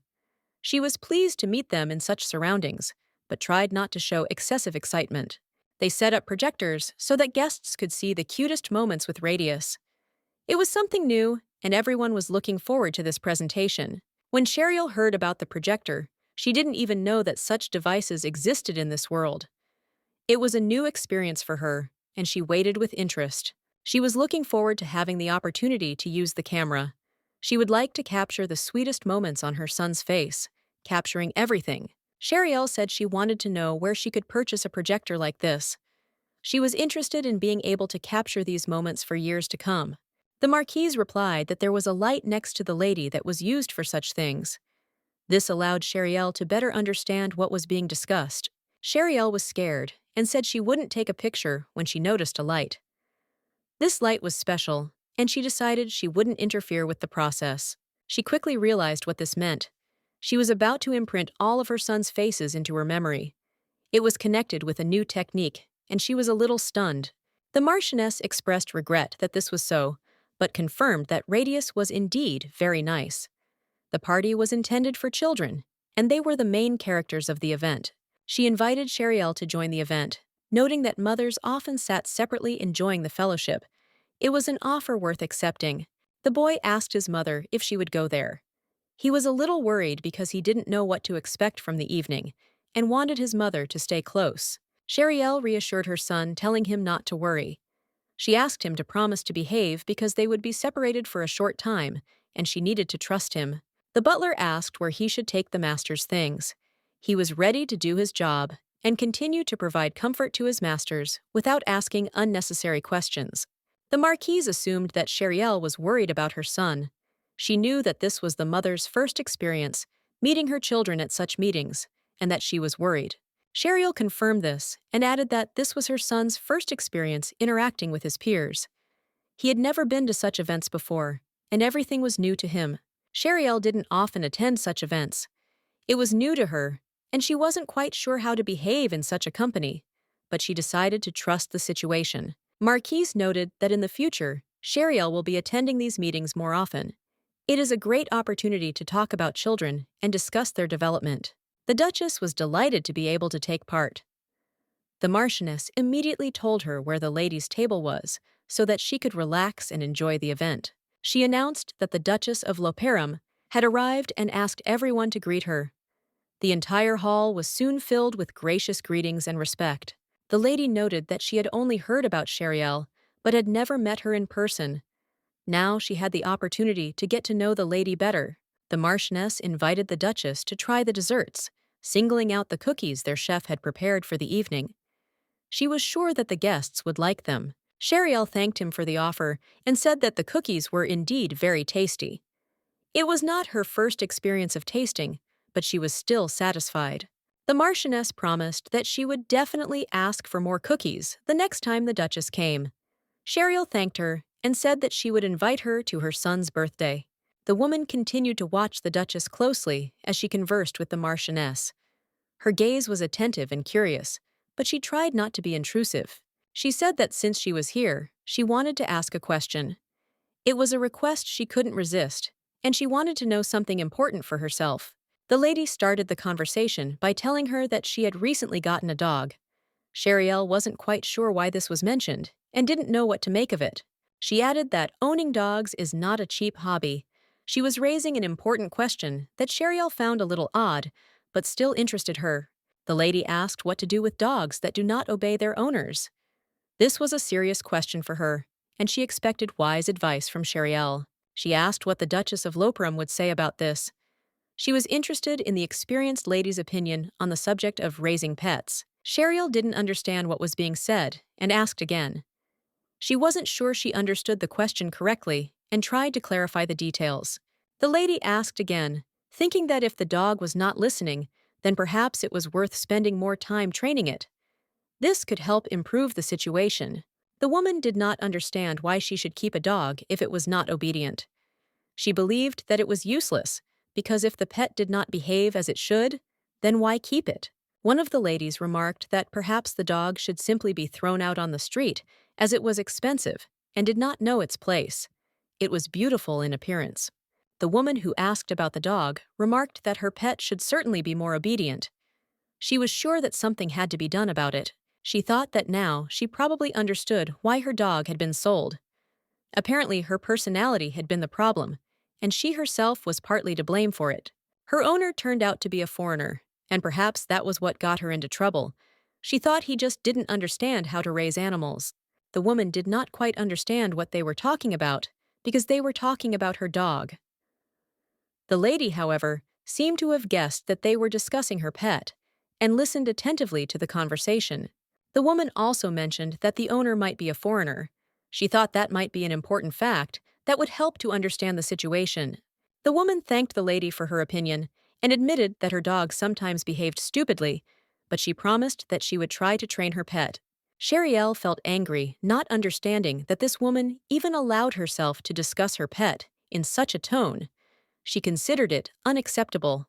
They say high society is a battlefield, but Sheriel decided she would intervene anyway. Despite the strangeness of the situation, she couldn't remain indifferent. Sheriel wanted to see her son as soon as possible and hoped that he was having a great time. This was an important point for her in this situation. The woman turned to the lady, reminding her that she was going to invite guests to her mansion. This was the moment when Sheriel had to show confidence. The woman asked again if the lady was sure that this was a good idea. Sheriel did not understand what kind of situation she was being drawn into, but she was sure that she could not lose. The lady smiled and said confidently that she was absolutely sure of her decision. She also added that she did not think she should let them interfere with her plans.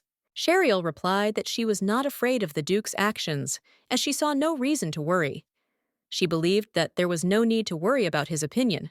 The lady noticed that it was now clear to her that the Duke simply did not care, and she could no longer enjoy the moment. She felt that the mood was spoiled. The Marchioness intervened, offering to share her thoughts on the topic under discussion. This was the moment when her opinion could play a key role in the conversation. Sheriel was upset because she felt that the Marquise was now on the side of those she didn't like. This only added to her inner tension. Sheriel mentioned that she had a beautiful parrot that sometimes said strange things. These phrases always left her wondering, not knowing where he got them from. She added that the parrot was sometimes rude and boorish, and Sheriel could not understand where he got such manners from. This question remained a mystery for her, which was not solved. Sheriel couldn't understand whether this woman was really standing up for her, or was simply beating everyone in a row, not paying attention to the reasons and circumstances. Sheriel expressed her displeasure, saying that she found it unpleasant, and asked how the lady had handled the situation, trying to understand her position. The Marquise replied that she could not change anything because it was just a bird, not a person, and cutting out its tongue was useless. It still did not understand what it was saying. She knew that this guy often communicated with the knight, and now he began to show him even to guests. It was shameful because such relationships were not hidden. Then the Marchioness advised that in future, the ladies should avoid displays of rudeness and boorishness, otherwise everyone could find themselves in an awkward situation. The woman Sheriel called a dog was furious at these words, and her anger was obvious to everyone around her. She could not contain her emotions. She started shouting that she remembered that she had forgotten to do something important, and that she urgently needed to leave, getting confused in her words and irritating those around her. The other guests also began to rise, saying that it was time to return home, as it was getting late. They thanked for the invitation and said goodbye. The Marchioness apologized for all the inconvenience, smiled, and wished everyone a safe journey, despite the fact that some of those present were unhappy. The main character thought that the Marquise gave the impression of being a very strong woman, and noticed that she now had an appetite again. Sheriel offered the lady to eat more cookies, to which the lady replied with a smile that she would gladly try some more, enjoying the moment. The two of them remained at the table, and the atmosphere between them became pleasant. It was easy to talk, and Sheriel felt comfortable next to her. Meanwhile, the children continued to play near the dessert table.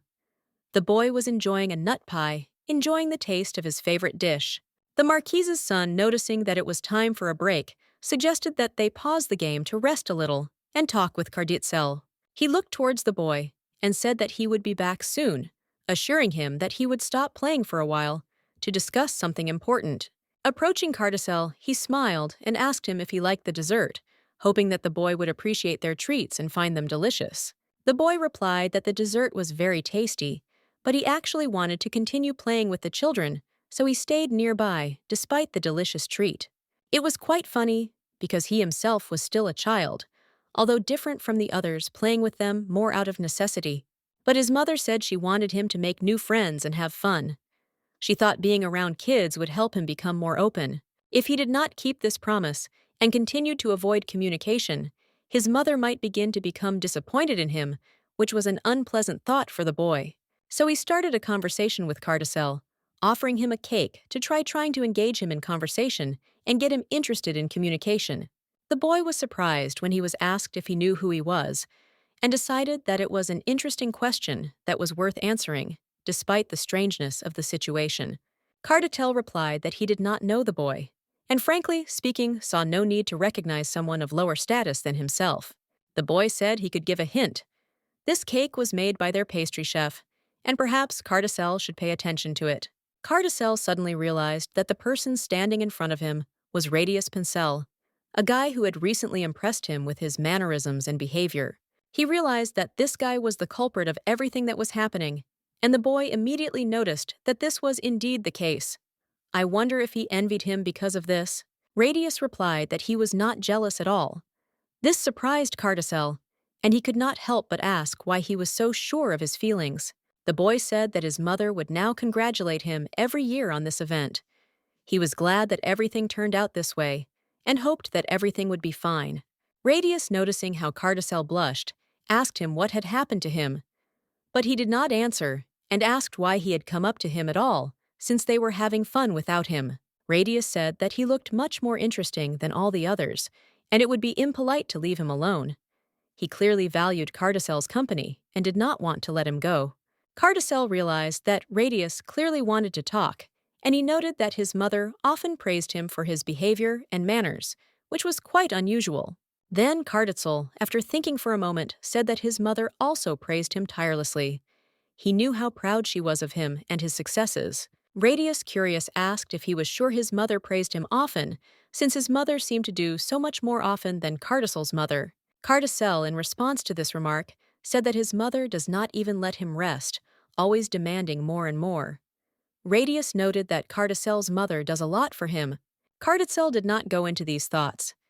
He was not worried because he knew that his mother was the most important person for him and was not comparable to anyone. He didn't worry too much about anyone praising other kids because his mom, unlike others, actually knew how to support him. At that moment, a chubby boy approached them and remarked that he thought that Radius Penzel had abandoned them to discuss something important and was not just playing with a child. Radius noted with a smile that he probably should have gathered a company for the game and not come to them unnecessarily, because it was his responsibility. The chubby boy started shouting that the Radius knew nothing, saying that this boy was a savage with the blood of a thief. There was clearly aggression in his words. He also added that his mother said that if he even went near this boy, he would be cursed for life. This made everyone embarrassed. Cardell couldn't help but laugh and asked if he could answer for his words, since such accusations could not go unanswered.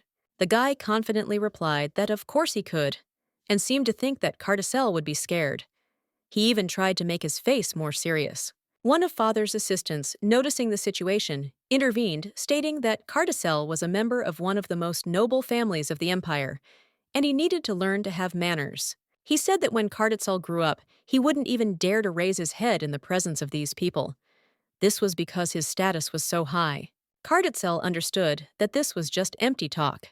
He was not going to take these threats seriously and considered such words not worthy of attention. Cardell also noted that he was well aware of these rumors, and perhaps the guy was simply not smart enough to control his words in the presence of the future Duke. The boy, hearing this, became very frightened and, blushing, asked what Cardell was really talking about, hoping that he was not taking his threats seriously. Radius asked what Cardell was going to do. Cardell calmly replied that he shouldn't have mentioned his father's title, since he wasn't going to do anything. Radius, not understanding why Cardell answered so calmly, asked if he thought it was shameful. He expected the guy to react differently. The boy said he had promised his mother that he would get along with the children, so he intended to avoid conflicts. Radius said he also wanted to add something. Radius emphasized that his mother told him that he shouldn't bully his friends because of rumors. It was a very bad thing to do, and he didn't want to do it. At that moment, the same woman with her friends, who had previously talked about the dog, ran up to them and called Varun, inviting him to leave with them. She shouted loudly that they had to leave here immediately and did not want to stay and watch the situation continue to develop. The boy was a little surprised, but quickly ran to his mother, clearly not wanting to stay in such strange surroundings and feeling that he did not belong here. Cardell noted that he was told to befriend this boy because they were the same age, but adults often forget that children think and play in their own way. He added that adults should not behave like these people because they do not follow their own rules, and children are always more sincere and honest in their actions. The Marquise noticed that communicating with her son always made her lose track of time. At such moments, it seemed that time simply disappeared, and she did not notice how the hours passed. Sheriel agreed with her words, adding that she also has moments when time flies by, when she is with her son, and these moments are always important to her. The Marquise, amazed, remarked that she had not even thought that she and the lady were so similar in this regard. Many say that her love for children is excessive, but she does not consider this something bad. The Marquise agreed, then turned to Cheriel, asking how she usually spent her time with Cardell, what helped her feel calm and happy. The lady began to answer, but suddenly felt a dizziness that pierced her consciousness, and for a moment she lost the thread of the conversation, trying to collect her thoughts. A memory from her childhood flashed through her mind, when her father always shouted that she should strive more for high society because her appearance was all she had.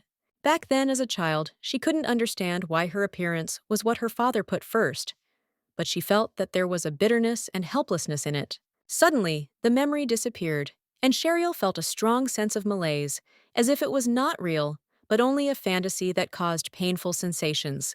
The Marquise, noticing that the lady was not looking well, approached her, asking with concern if everything was all right, ready to offer her help if needed.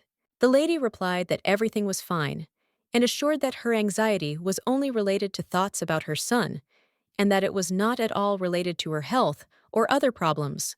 The Marquise, noticing how much Cheriel was worried about Cardell, suggested that they could go together and check if everything was okay with him, if she was so worried.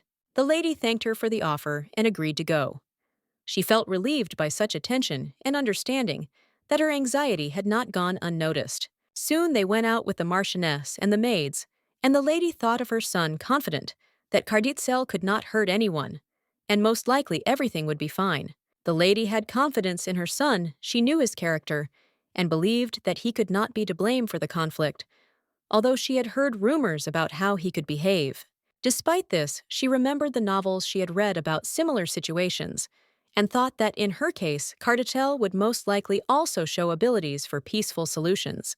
When they arrived, the lady immediately noticed that the maids were somehow uncomfortably disposed, and their behavior seemed strange, as if they were afraid of something or were hiding something. The maids were frightened when they noticed the mistress approaching, and one of them decided to explain what had happened quickly, telling about the misunderstanding between Cardell and Mr. Cherty. The maid said that there had been a misunderstanding between Mr. Loper and Mr. Cherty, which had led to Cardell crying, which had greatly disturbed everyone present. The lady was shocked to hear this. She could not believe that her son was crying, and this news hit her like a blow, making her feel helpless and confused. The realization came late. She realized that she had been wrong to perceive her son as an adult, capable of handling situations, but he was still just a child. The lady glanced at the woman standing next to her son and instantly recognized her. It was the same woman who had made fun of her dog and had said unpleasant things about Cardell more than once. The son, seeing his mother, rushed to her, bursting into tears, and the lady hastened to embrace him, pressing him to herself in order to calm and comfort him at that moment. She reassured him, promising that everything would be fine, and that she was there despite his worries and fears, which did not allow him to feel confident.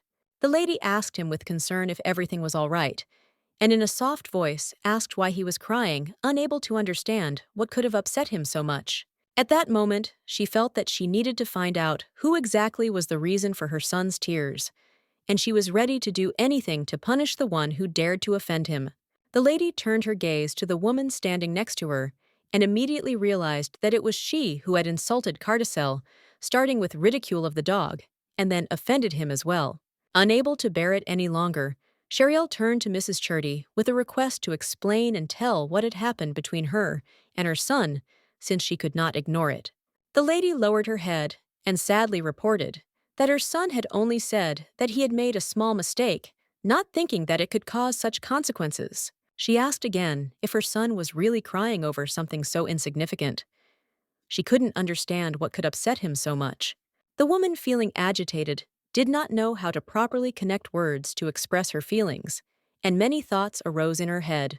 Radius, noticing her confusion, intervened, suggesting that if everyone agreed, he himself could explain what was happening to ease her anxiety a little. The Marquise approached her son, and trying to calm him down, noted that she had already had to tell him that he shouldn't communicate with impolite people. She reminded him that he was a member of a noble family and should control himself, avoiding communication with those who were not worthy of his attention. Radius said that he knew that he was smart and well-mannered, but it was still better to listen to his mother's advice to avoid unnecessary troubles. The Marchioness, feeling guilty, asked her mistress's forgiveness for allowing such unpleasant moments to interfere with such an important tea party. She knew perfectly well that she shouldn't have allowed this to happen, but the lady calmly replied that everything was fine and there was no need to apologize.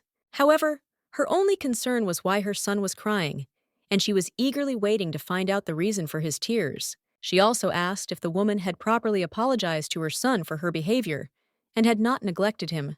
Cheryl noted that she would not have been so patient, and probably the lady knew very well that it was not easy for her to endure such unfair treatment either. At some point, the woman decided to tell that her son had offended Cardell, insulting him as a descendant of a barbarian, which greatly offended the Duke's entire family.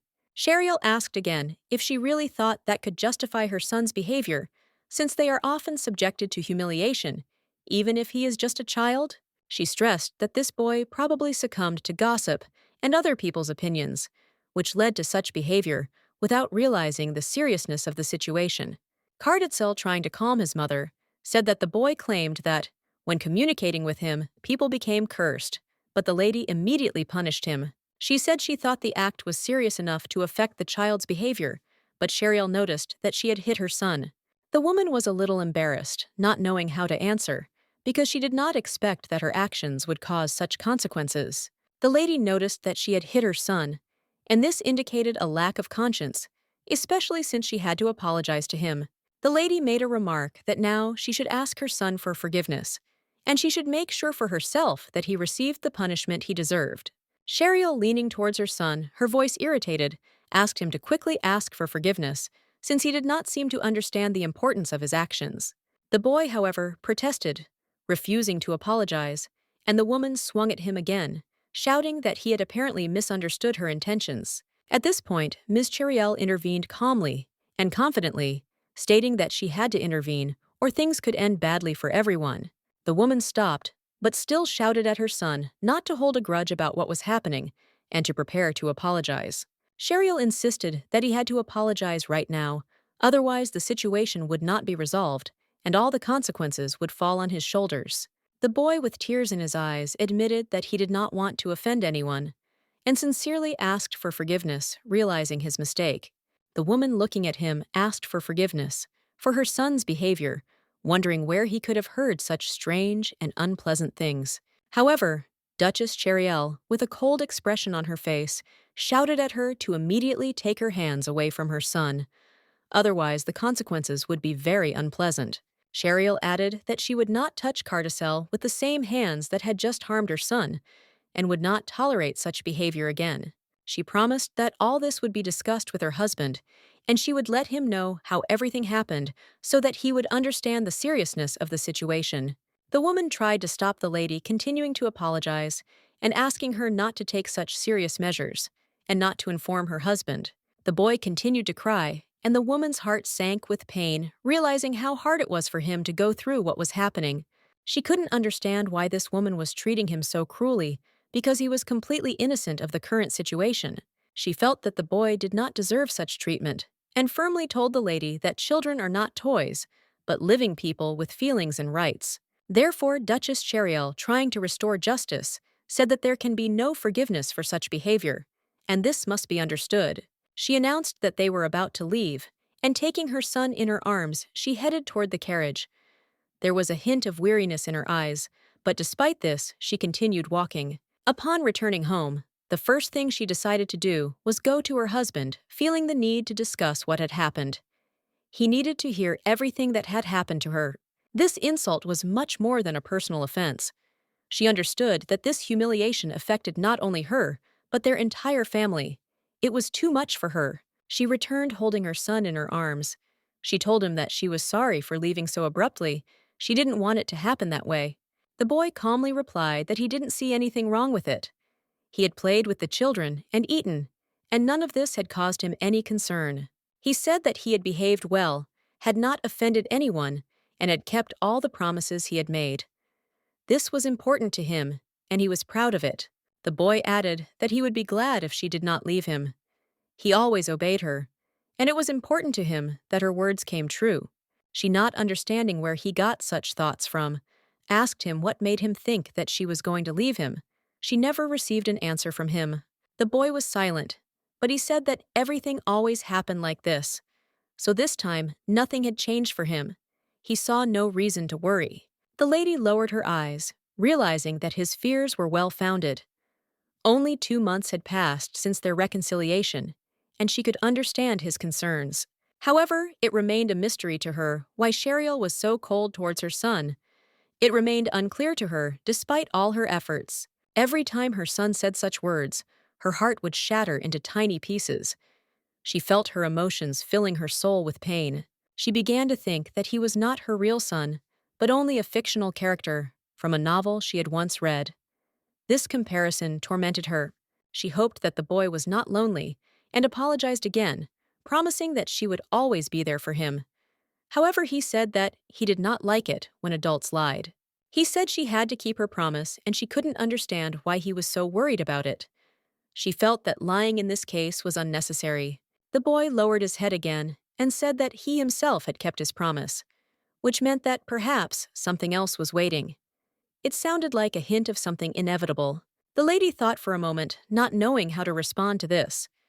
The boy seemed to be waiting for her to continue, but she could offer nothing definite. He decided that her silence meant that there would be nothing more.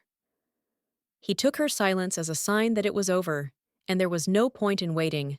But she suddenly asked him why he had decided so, assuring him that he had done the right thing and had been very brave. This was unexpected for him. The lady promised to grant him one of his wishes.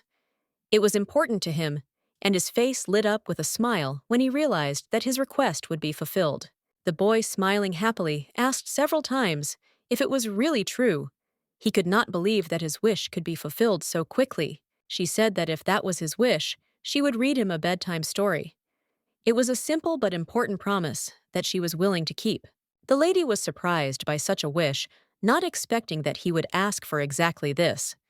It seemed unexpected to her, and she was a little confused by his request. The boy confirmed that this was indeed his wish. He was glad that his request was heard, and his face glowed with happiness. This dog often bragged that his mother read him fairy tales every night. The lady did not understand what child he was talking about, and she found it strange. The boy mentioned that he was talking about the radius since they had already met and become friends. This became an important moment in his life, because the new friend immediately became close to him. The lady asked again if it was true that this boy was really his friend. She could not believe that such a new acquaintance could become her son's friend so quickly. The gentleman remarked that all this sounded wonderful. She expressed a desire to see this boy next time and get to know him because it all looked very interesting. Mother promised to prepare a cozy place for them where they could play quietly without worrying about the outside world and without being distracted by extraneous noises. However, her son said that he was not very keen on meeting this boy, but if there was walnut cake, he might agree to meet. The lady assured him that if he insisted, she would definitely make sure that a cake with nuts was made for him, especially at his request. When they arrived, she noticed that the sun had almost disappeared behind the horizon. It had been a hard day, and everyone was tired, although they had spent it quite actively. It was approaching summer, and she suggested to her son that they go boating when the weather became warmer, to enjoy the fresh air and warm waters. The boy asked again if he could really go on a boat with her. He was a little surprised, but still interested in the idea. She replied that they would go with the whole family, including her father. Everyone would be able to enjoy time on the water together, and it would be fun for everyone. Cheryl asked him if he thought it would be fun, and he said he didn't think it was that special, but he wouldn't say no. She assured him that it would always be more fun with family because his father loved him as much as she did. Together, they would have an unforgettable time. The boy said that if she promised that she would never leave him and would be there, then he wouldn't mind going on the boat with them. The lady thanked him for this decision, and he looked at her with gratitude, realizing that her words were sincere and warm. She said that Mom would try for her son and gave him a warm smile that showed all her love and care for him. When the lady was already in her room, she thought about what Lady Churty had meant at dinner. Her words left a mark on her mind.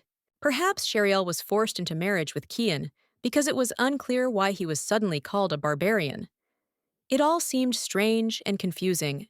She couldn't understand why she left the boy alone at such an important moment, why she did it, and what really happened in her life. And what was even more surprising was that her husband said that she hated him. This accusation sounded strange, especially considering their family relationship. Everything about etiquette and social norms seemed forced upon her from the start. Once she was here, everything seemed foreign and alien. But Cheryl had no memory of her family, which added to her anxiety. She felt like something was wrong, and her past was hidden under a veil of oblivion. She needed to remember what she had forgotten. So she turned to the maid, hoping for her help in revealing the secrets and restoring what was lost. The maid immediately asked if her mistress had called her. She came upon hearing her mistress' name, ready to help with any questions that might arise. Cheryl asked if there was prejudice against foreigners in the empire. It was an important question for her, because she felt the burden of it. The maid dropped the dishes from her hands. She was so shocked by the question that her reaction was instantaneous. She did not expect such frank interest. The maid was interested in why the mistress suddenly decided to ask such a question. She was curious about what led her to this question and what she really meant. She apologized to the lady if she had offended her in any way, but the lady reassured her, saying that everything was fine and that Margot shouldn't worry. It's just that something unpleasant happened at the meeting with the Marquise. The Countess's son said that Cardell had savage blood in his blood. He claimed that if his children approached Cardell, they would be cursed by his presence, that he was ill-mannered and not worth attention. The maid thought that the mistress was asking about this precisely because of these words, but she was not sure. The lady replied that in fact, her memory was still recovering from that accident, and that was why she was interested in it. This explanation immediately became clear to the maid, and she felt relieved. The lady closed her eyes and understood why she liked the young master so much. However, she quickly corrected herself, saying that she had been mistaken in her thoughts. The lady stressed that she should not allow herself to think that everything will return to the way it was before the accident. She admitted that she really loves her son, and there is no kinder and sweeter child in the world than him. The maid said she understood, but advised her not to tell the Duke about her memory problems. But the mistress did not understand why the maid thought so. She asked what exactly happened between them. The maid explained that perhaps there was a reason for this memory loss, since the mistress had changed a lot after the accident. She suggested that if the Duke knew that she had become so kind because of amnesia, it might affect his feelings. If he realizes that his feelings for her are not needed, he may close himself off, not wanting to feel pain. The maid added that when her memories returned, he would not have to worry about seeing her emotionless. The lady asked again, thinking that she had always thought that he hated her. The maid advised the lady to think about it, because if this were so, the Duke would not have spent huge amounts of money on their wedding. The lady was amazed and asked again what exactly this huge amount of money was. She couldn't believe it. The maid confirmed that the master was indeed ready to propose to her in order to restore the well-being of her family. The lady realized that all this was true and understood his intentions. The maid promised to contact the Marchioness to find out details about the situation with the Duchess, and then pass them on to the master. The lady suggested that perhaps it would be better for her to deal with the matter personally. The maid objected that the Duke would immediately notice if she suddenly began to take an interest in foreigners and insist on punishing the Duchess. It will look strange if she starts interfering so actively in these matters. The lady began to think that perhaps she had some personal negative experience with foreigners, and this was influencing her behavior. The maid reassured her, assuring her that the Duchess would not go unpunished, since she had insulted the only heir. The lady thanked Margot for her help and asked her to convey information about the fate of the Countess and her family. The maid bowed and wished her mistress a good night's rest. At night, the lady sat in silence, lost in thought, and looked at the floor. She thought about the fact that she had instructed the maid to find out what would happen to the Countess and her family. The husband who at first glance avoided her, but deep down cared for her, was in her thoughts. Cheryl had always been treated with love and care by her family, but she herself could not understand why she was so rude and cold to them. This left her in thought. She would have loved to ask the real Cheryl what caused this behavior. She was at a loss and could not find an answer. She couldn't understand why she was doing this. It was all so strange and incomprehensible to her that it left her with no peace. A week passed, and Sheriel noticed that the temperature around her began to rise, and it became noticeably hotter. This feeling grew stronger with each passing day. The maid advised the mistress to drink ice water to cope with the heat and not to overheat. This was important advice in such a hot time. Margot also brought good news, so she decided to tell the lady what she had learned. The news was quite important and unexpected. Sheriel was surprised and asked the maid what exactly she wanted to tell her. It promised to be something significant, and she was ready to listen. The maid reminded her that the mistress had previously asked for news of what would happen to the devils she had inquired about. This made Sheriel think. It soon became clear that she was no longer a countess, and her family would no longer be able to attend important meetings. Everything was changing, and this worried Sheriel. The lady was shocked. She could not believe that this was true, and asked the maid again to make sure that she had understood correctly what was happening. During the investigation, it became known that the countess had an affair with a knight of her house. This was completely unexpected and greatly affected her position. The maid quietly whispered this to her mistress, and she was completely shocked by what she heard. Everything that was happening seemed incredible and unexpected to her. Mrs. added that it turned out that Sheriel's son was not the earl's son at all, and she was thrown out without money or support. Everything was crumbling before her eyes. Sheriel didn't want such a cruel punishment, but apparently it was her karma from which there was no escape. She faced the consequences of her actions. The lady, unable to bear it, asked where her son was. She thought he was in the library now, as always. It was a moment of expectation when she wanted to be near him.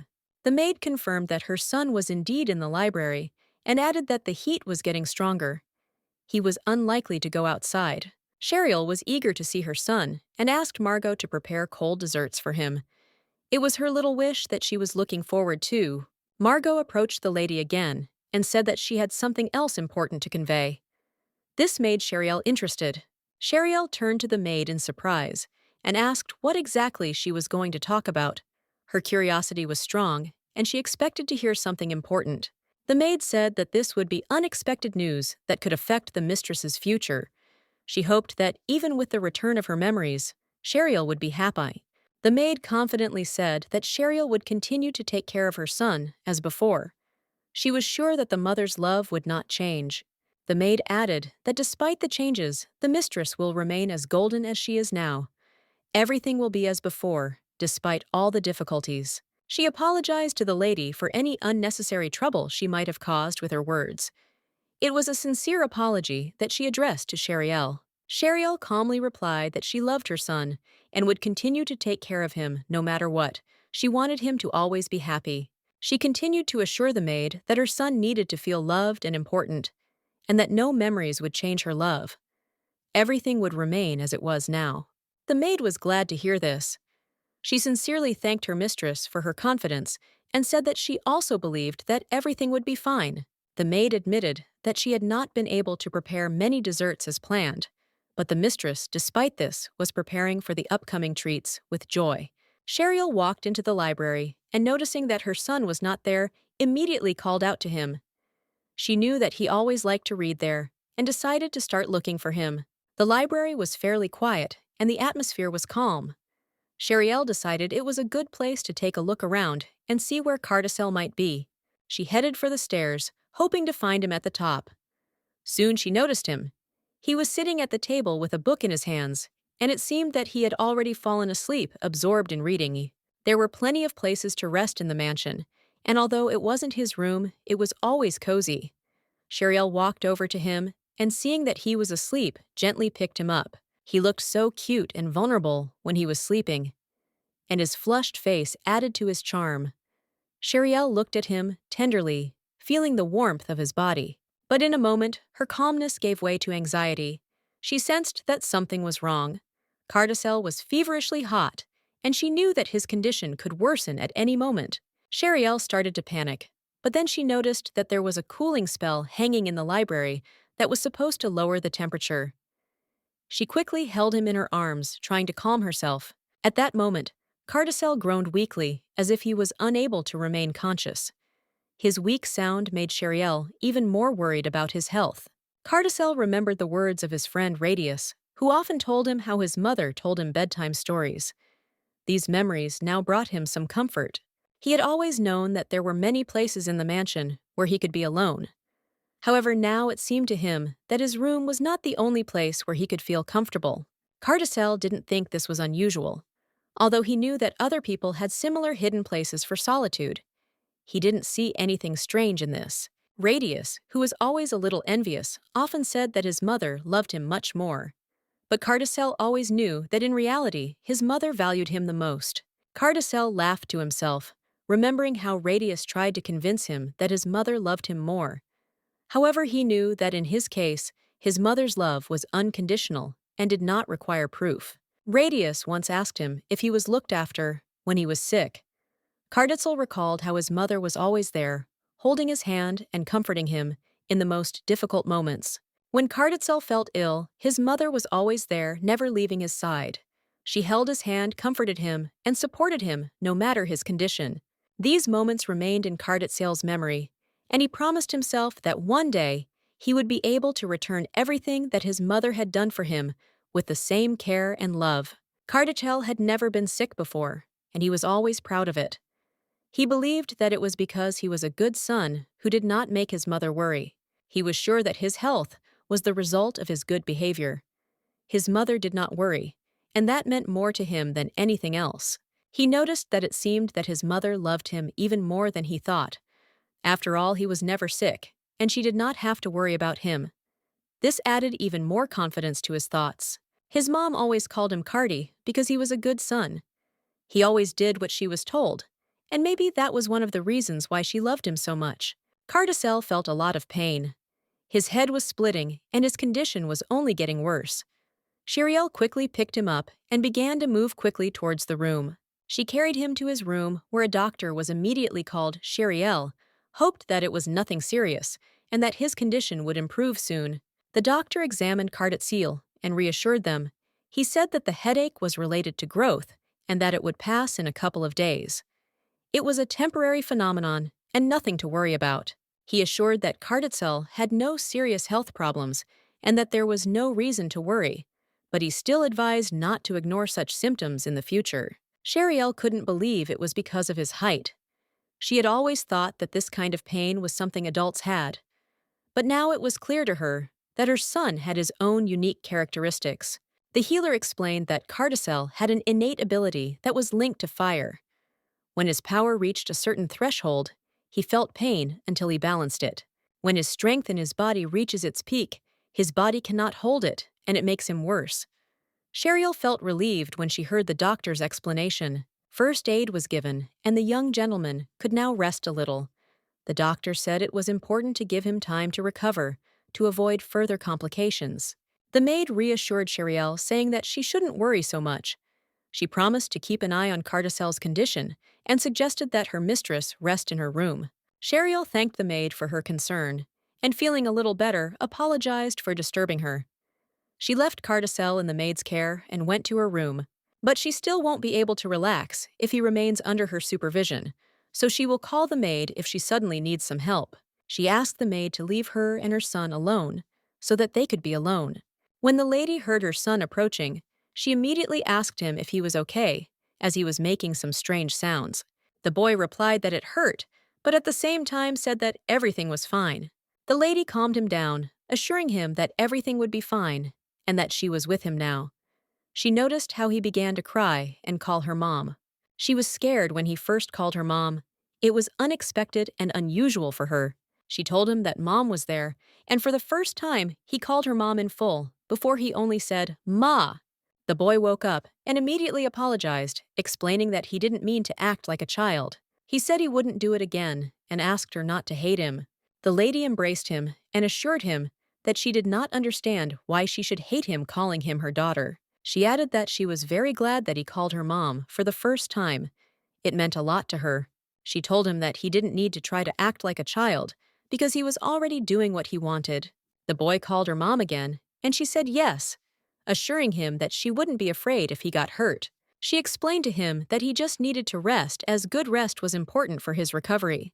And as soon as he feels better, they will be able to go boating, which will bring a lot of joy. The boy agreed and tried to sleep again, But then he asked if she could read him one more story before he fell asleep. Mother replied that he was in pain and hoped that it would not prevent him from falling asleep. The boy said that her voice did not bother him at all and that he was ready to listen. She started reading a story, and he immediately began to fall asleep. When she finished, she looked at him and saw that he was already fast asleep. He slept so soundly that it looked really cute. The Duke entered the room and asked why she was still in bed. She was scared when she heard him, because his question scared her, and her heart almost stopped. She explained that he needed to rest since he had been working all day and was probably very tired. But she also suggested that he might be worried about their son. The gentleman said that the air must be safe, and he needed to be sure that the boy was okay. She assured him that he shouldn't worry, and that it was just fatigue from working late. That was why she came here. He couldn't believe her words and doubted that everything was really so. The lady replied that she was going to be with her son all night to look after him. However, the Duke immediately suspected that she was up to something, and this made him wary. But the lady assured him that this was not the case at all, and that she was simply caring for her son. The gentleman noted that if she was the one he knew, then her behavior seemed strange. He couldn't believe that she could change, even if at first glance it seemed so. But he was sure that people did not change so easily, and therefore did not rise, not understanding where she got such thoughts from. The gentleman claimed that the whole situation arose because Sheriel hated both him and his son, although the reason was much deeper than he thought. Sheriel replied that perhaps they had once been, but now she loved them. She had a particularly strong attachment to her son, who had become her rock. The gentleman believed that it was precisely because of this love that she reacted so sharply to her son's insult and could not restrain herself when she heard a word that humiliated him. He couldn't understand what exactly was in her soul that caused such anger, not imagining why she would become so angry at the mere mention of his roots and origins. Sheriel noted with a slight smile that the child had nothing to do with it, and her face became a little awkward for a moment, as if she herself felt discomfort. The gentleman nodded, agreeing with her that the child really had nothing to do with what was happening, and continued to watch her reaction, waiting for further words. He asked firmly if she could hold his hand, his tone a little tense and his gaze uncertain, as if he hadn't expected such a question from her. The lady, looking at him in surprise, asked why his hands were shaking, but he did not answer, only looked into her eyes, hiding his feelings. He quietly said that it was strange how she could be so cold and repulsive before, and now she calls him by name and is even ready to hold his hand. There was a hint of irony in his voice as he turned to her, suggesting that she might have lost her memory in the accident, and that would explain her behavior. He added that if she really had lost all those memories that had previously hindered her attitude towards him, then now everything had become clearer. He claimed that it was for this reason that it became so easy and pleasant to be around her, as if everything had changed and become somehow simpler and brighter. Everything was going great until she made one mistake that shattered the illusion that everything between them could be as he imagined. She couldn't believe that Keanu was really that sick, that his condition was so critical. It seemed that her maid Margot was right in her assumptions. The Duke admitted that if this had not happened, he would never have known how much things had changed and how much he had not noticed before. He said that only now did he realize how happy he could be when she didn't hate him, when her feelings for him had changed. He started to leave, but there was a strange feeling in his heart, as if he couldn't leave so easily, and that's when she tried to stop him. But he suddenly turned and hugged her, making her feel that moment when their lives crossed again and everything became a little different. Sheriel was shocked by his actions, but he told her that he fell in love with her smile, which was as bright as the sun, and could never forget it. The sound of her whispers, her soft voice, everything about her, he felt as if it had become a part of him, and now he was tied to her forever. When her memories return, they will no longer be as close as before. Everything will change, and they will lose the harmony they had now. Until that moment, he asked her permission to be selfish, although he understood that his request might sound strange, but he could not restrain his desires. The girl quietly asked him to let her go first, so that everything could calm down a little, and so that she could sort out her feelings before deciding anything.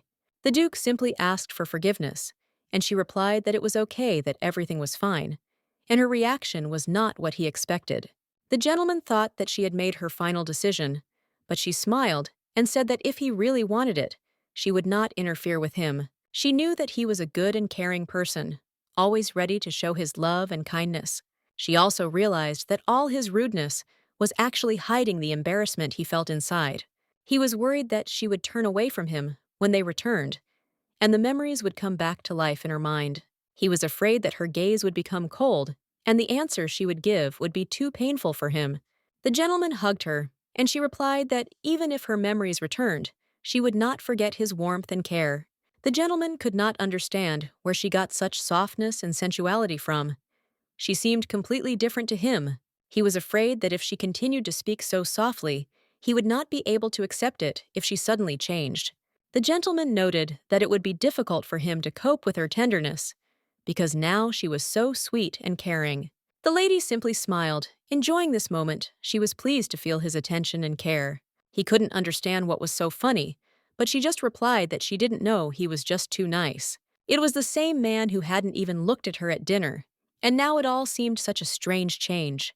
The Duke thought that she would simply forget about it, and everything would return to its place. He thought she was only joking, but now he realized that she was serious and understood her feelings. He turned to her, waiting a long time for her answer, and noticed how her smile confirmed his thoughts. She admitted that she had been cold and rude to him, but she hoped that he still loved her despite this. She believed that he still loved her, despite all the difficulties they faced. The gentleman instantly remembered her face, and smiling said that, of course, he loved her, despite all their experiences. He realized he had been foolish, and told her that he was still in love, despite all his fears and doubts. He knew he could be colder than snow and rougher than stone, but he didn't care, because her smile warmed his heart. Her smile warmed his soul, giving him a sense of peace and confidence, despite all the difficulties. The lady was a little embarrassed, not understanding what exactly was so romantic in her words, but she was pleased to feel such closeness. The gentleman approached her, clinging to her hair to smell it. This unexpected gesture made her blush, and she felt very embarrassed. At that moment, she thought that his beauty was so stunning that she could go crazy. His appearance that day was flawless, and she could not take her eyes off him. She admitted to herself that his attractiveness could drive her crazy. He looked so strong today. His presence in the room made her heart beat faster. The girl felt a strange tension, because she knew that they shouldn't behave like that in front of their son. Their behavior shouldn't go beyond the bounds of decency. In response to her words, the gentleman smiled, noticing how she stumbled. He easily noticed her awkwardness, and she felt her face become even redder. The gentleman joked that she was obviously embarrassed. She tried to justify herself, but his smile only increased her embarrassment. She wanted this moment to pass as quickly as possible. The lady was alarmed by his words and asked him to step back because she needed some space to calm down. She could not stand being so close. She reminded him that he hadn't come here to talk to her, but to visit their son. Everything that was happening seemed out of place in this situation. The gentleman confirmed that he had indeed come to visit his son, but his desire to see his wife was no less important. He could not ignore her presence. However, he added that he was here not only for his son, but also because he had not seen her for a long time. His desire to see her was strong, and it was far from accidental. The lady was surprised by his behavior because he was rarely so attentive and kind. Usually he was busy and did not pay attention to her when she came. The gentleman always seemed absorbed in his work when she entered the room. He never looked at her, even when she tried to attract his attention. He asked her if she was really bothered by his behavior, since she had never complained about it before. He expected her reaction to be calmer. He admitted that he was always glad to see her, but he knew that she couldn't stay in the office forever. He was afraid that she would leave, and perhaps never return. He expressed his desire to enjoy her beauty. While he had the opportunity, she asked him not to look at her, as if he had all the love in his eyes. She thought he must be scared, because his words sounded so serious. His eyes were full of fear that she couldn't ignore. The gentleman continued to look at her with such anxiety that she felt how much he was afraid of losing her. He could not hide his emotions and regrets. He thought that when she started looking at him with disdain again, he wouldn't be able to bear it. He wanted to be close to her, even if it was dangerous for his heart. The gentleman smiled, assuring her that he would always love her. He always felt this love despite everything that was happening around him. His words were sincere. The lady blushed again and asked him why he was saying such words and why the romance had arisen in the room where their son was. It was all too unexpected. She couldn't express all her emotions in words. Her indignation was too strong, and she felt herself blushing more and more. She was easily embarrassed. She needed to collect her thoughts, calm down, and figure out what to do next. First, she needed to somehow kick her husband out to restore peace. She said that was enough for today. She needed to take care of her son. But her husband suggested that they work on this issue together, not alone. The gentleman replied that he had too much to do to devote time to this, since all his duties required attention, and therefore he had no time for such questions. However, he noted that he could ask Ada to help him with his affairs. He was sure that she would cope and help him free himself to pay attention to his family. She, of course, really hoped that the boy would wake up now and help her. At that moment, it seemed to her that she lacked strength, and her mother's heart could stop. Suddenly, she heard the boy quietly tormenting himself in his sleep, as if something was bothering him, and he was experiencing discomfort. She realized that the time had come, and she needed to act. She approached his bed and gently asked if he was okay.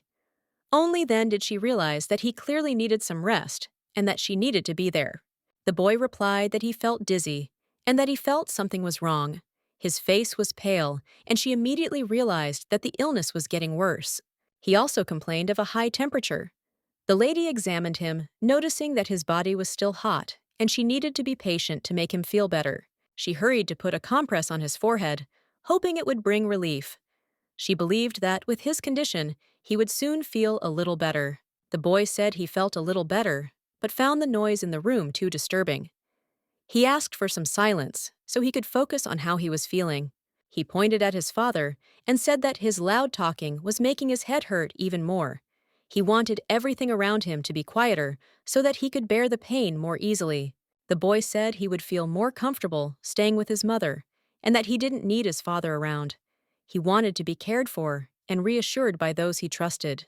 The lady lowered her head, realizing that these words could not help but hurt her husband. It was hard to hear that the boy had chosen her instead of him, but she understood that it was temporary. She apologized to her husband, saying that it was better for her and her son to be alone. It was difficult, but she felt that the boy needed her support and peace. The husband said that he also understood how to ease the pain, because at his age he had experienced something similar. He was sure that he knew what to do to help his son. If he stays a saint, things should get better. But the boy screamed, saying it was too loud, and began hugging his mother, trying to find comfort in her embrace. He couldn't understand why his behavior was so strange, why he continued to behave like this, despite all the commotion and sounds around him. Cardi complained that her father was too loud, and that her ears were ringing so loudly that she thought her head was going to explode from the noise. The gentleman was surprised by the behavior of his heir, not expecting that he would show such indecent impudence and behave so restlessly. Sheriel suggested that he go and rest, assuring him that she could handle her son herself and would be able to comfort him by dealing with his anxiety. He tried to object, but the lady asked him to be quieter, explaining that her son needed some peace to calm down and feel better. The Duke was upset, but realized that he would have to leave them and go away so as not to create unnecessary disturbance and not to disturb the mother and son. He told her not to worry too much and wished her good night, hoping that everything would work out and the situation would improve soon. The next day, the lady could not concentrate on work as her thoughts kept returning to the events of the previous night, and she could not understand what was happening. The maid noticed that the mistress looked tired and suggested that she take a little nap to restore her strength, but she refused, deciding to continue working. Sheriel replied that she could not afford to rest because she had to finish her work, or she would not have time to fulfill all her obligations. The maid noticed that sitting all night with the young master was also her duty, and the mistress decided to ask her opinion about her son's condition. The lady confirmed that she had to eventually retire to her office to concentrate on work, as the day had proved too busy for hers. At this moment, the young master regained his strength and ate his dinner with great appetite, which testified to his gradual recovery. Sheriel noticed that her son was getting stronger, and it was gratifying to see him recovering, despite his fatigue and weakness. She couldn't imagine what she would do if he didn't even want to eat, as that would be another big worry for her. The maid assured her that there was no need to worry, because they were doing everything they could to help and trying their best to make sure everything was okay. Suddenly, someone knocked on the door, and the maid suggested checking who it was, as they were not expecting any visits at that moment. The lady was amazed when she saw her husband come to her. He was the first one to visit her, and her heart beat a little from surprise. It all happened because of the events of the previous night. The maid reported that a young master had come to the mistress, and this added new questions and worries to their home. The lady was surprised when she saw him. It was unexpected for her, because she did not expect him to appear at that moment. His appearance was a real surprise for her. She noticed that he had not yet fully recovered. He did not get up from his seat, as his conditions still did not allow him to make many movements. However, she was glad that he did not have a temperature, and hoped that he would not have difficulty walking. He said that he felt much better. Everything was fine, and the pains no longer bothered him. He said that he felt much better, and this made her happy because his recovery was improving. He admitted that he simply missed them. The mistress and her maid were delighted by his words. It made them smile and feel happy because his return was long awaited. Her son had become very sensitive lately, which the maid also noticed. She said that she had completely forgotten that tea and cake were to be prepared. This funny misunderstanding made everyone laugh. The boy approached his mother and said he was wondering if she was busy right now. He showed interest in her activities, wanting to spend time with her, without understanding how she would work or what exactly she was doing. He asked if he could stay right there, and then, with his eyes full of hope, he waited for permission to stay in the room and be with her while she did her business. It was just Milana who wanted to record it on video. She wanted to capture this moment to keep it in her memory, as she knew this day was special for everyone. The lady said that her job was not the most interesting, and he should understand that she explained that her duties required attention, but she still tried to find time to communicate with him, although work remained the most important thing. The boy replied that it didn't matter to him at all. He was ready to wait if necessary to be near his mother. He wasn't worried, he knew that everything could be done later. He said that while she worked, he would just sit next to her. He did not demand attention, but wanted to be there, sitting quietly and watching her work, feeling the calm of her presence. The lady said he could wait a little. She promised that she would try to finish her work quickly. Once she had finished, they could spend time together, and she would read him a story. At this point, it started to rain, and her thoughts wandered a bit. She noticed the sounds of the rain, which was starting just when she was planning to finish her chores and spend time with her son. The rains had become more frequent lately, and this could mean that the rainy season would soon begin. That time of year was approaching, and she was already looking forward to cozy moments inside the house when the rain would be outside. She was a little surprised, because she wanted to go boating with her son. However, the rain had ruined their plans, and now they had to move them to an earlier time, which upset her a little. The boy said that he didn't mind, but his dad wouldn't go.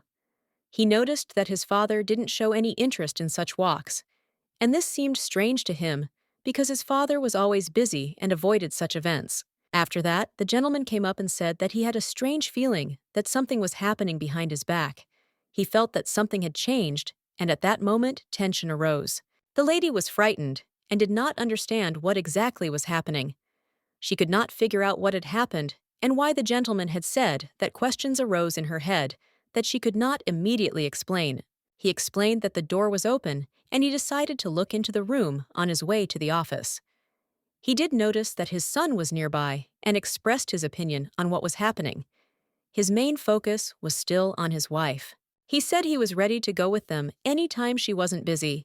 He was ready to support her to be there if she allowed it, and it gave him a sense of calm and confidence in his feelings.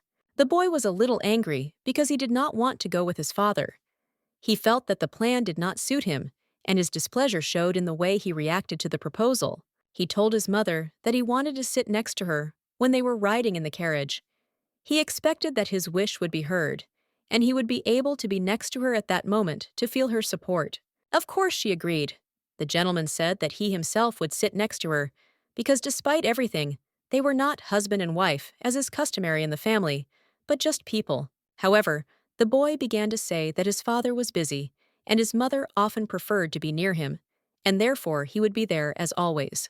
The gentleman noted that he needs to spend more time with his wife, because she is first and foremost his wife, not the mother of his son, and this is a priority. She couldn't understand that this was actually a childish squabble between a father and son who were ultimately dividing her up in an attempt to get attention. She would very much like for a friendship to be established between them, for everything to be without unnecessary words, but it seemed that it would be useless to count on this. She remembered it, and even felt a small spark of light appear inside, almost like a memory of something important.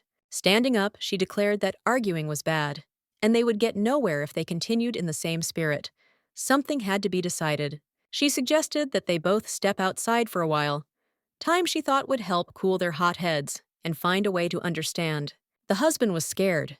The guy didn't understand what was going on either. Their relationship seemed so confusing and hard to understand. She insisted that they be quiet and not ask unnecessary questions. She also added that Kian should stop acting like a child in front of his son. The husband tried to justify himself, but she interrupted him, asking him to be quieter. She did not want to listen to his excuses anymore at this point. She stated that he was the father, and could not understand how he could behave like that towards his own child. It was unacceptable. She also addressed the boy, saying that one should not speak so rudely to his father. One must respect parents even if they also make mistakes. She stressed that if Dad wants to spend time with him, he shouldn't avoid him. The boy should understand that mutual respect is important. The boy realized his mistake, and feeling guilty, asked his mother for forgiveness, promising not to do it again, and hoping that she would not leave him. He said he wouldn't do it again, and asked for forgiveness, asking his mother not to leave him. He was afraid of losing her because of this fight. Mother replied that she never intended to leave him. However, when she and Dad quarreled, it was important that they were punished a little for such behavior. The gentleman and his son did not understand what punishment she was talking about. They both could not imagine how they could fix the situation in this way. The mother explained that they would walk together, holding hands to show that they were a family, and could solve all problems with love and support. It was still cold outside, so they decided to walk through the corridors of the mansion. The gentleman said that in this case, there are certain limits to what is permissible. Mother noticed that she and Dad were really very close, and this was true despite all the difficulties they were going through at that moment. The lady said that they had to leave her room and not return until they had made her decision. They had to give her time to think. She asked the maid Margot to escort the guests out so that they could think about their actions and decisions. Let them wait a little. Both were upset, and the gentleman decided to take his son in his arms, comforting him, despite all the problems that had arisen between them. He noted that, unfortunately, they have no other choice. They must hold on tightly to each other, because this is the only way to overcome all difficulties. The boy said that he agreed with the proposal, but clarified that it was his mother's request, and only then did he agree. He asked the maid to watch what was happening carefully, and then be sure to tell everything to his mother as soon as possible. The maid promised to fulfill the boy's request and to be attentive, promising the mistress that everything would be done. They squeezed each other's hands tightly. Everyone present was shocked when they saw the Duke and the young master together. They had never seen them together before, and it was a surprise. Some have already begun to suspect that the lady and the young master have become much closer to each other recently than before. The Duke was taken aback when he noticed that the maid was not taking her eyes off him. The boy felt that all this was connected with him. The Duke could not understand why the boy was blaming him. He believed that if he had not been capricious, nothing would have happened and everything would have been different. The boy noted that if he had given up his seat next to his mother, then the punishment would probably have been avoided and everything could have ended peacefully. The father gave no answer, and the boy began to think that he should have said at least something, but nothing followed. It wasn't surprising to expect jealousy from such a young child, especially considering that his wife was clearly angry with him. So the Duke admitted his guilt and said that he was indeed wrong in this situation, although it upset him greatly. The boy was shocked by his father's apology. The gentleman remarked that he did not understand why the boy suddenly fell silent without saying another word. The boy said that he shouldn't forget that his mother still loved him more. It was obvious to him despite the apologies. The gentleman replied that even if this was so, He should not forget that they were still husband and wife and should support each other. The Duke said that the boy still had much to understand. The world around him was far from being as simple as he imagined it. The maid noticed that it seemed that the mistress's plan to get closer to her husband was beginning to bear fruit. They became closer to each other. When they returned, the maid felt uneasy. She noticed that her mistress looked too tired, as if something was wrong. The maid was worried because the mistress was clearly overtired.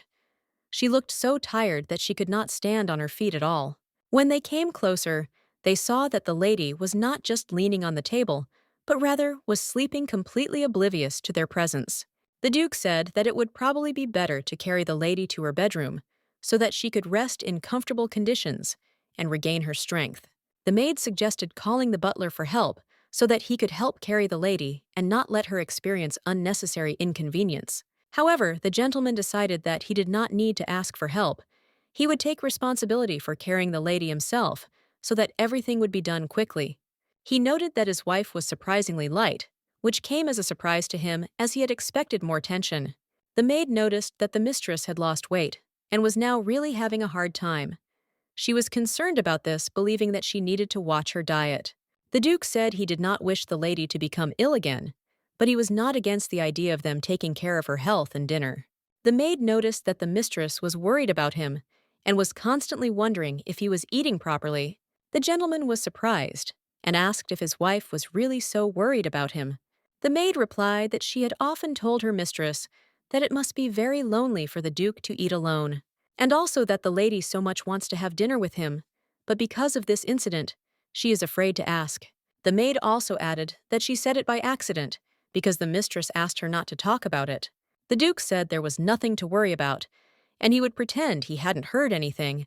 The main thing here is something else. Did his wife say the same thing? The maid remarked that of course she would not lie to the Duke's face. She thought that he would go to the mistress's bedroom, and at that time, she would spend a lot of time with the master in his room. The boy, because he needs to see him off, and also because he wants to go with his father. Mom was with him all night now. It's his turn to watch her.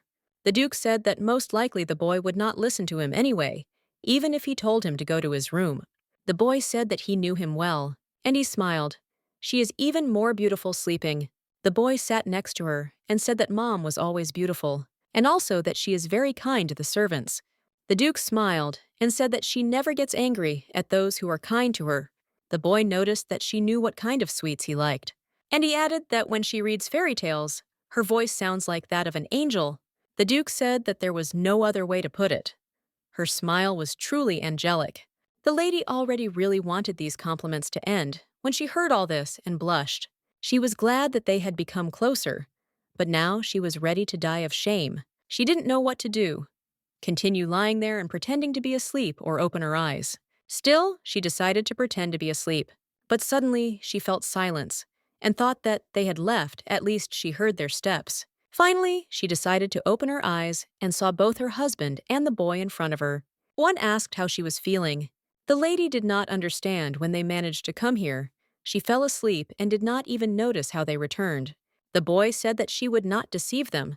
The lady noted that they had just argued, and she accepts it before we even had time to become friends, the Duke, who asked me if this was what she wanted. The boy said it was her own fault they were getting along.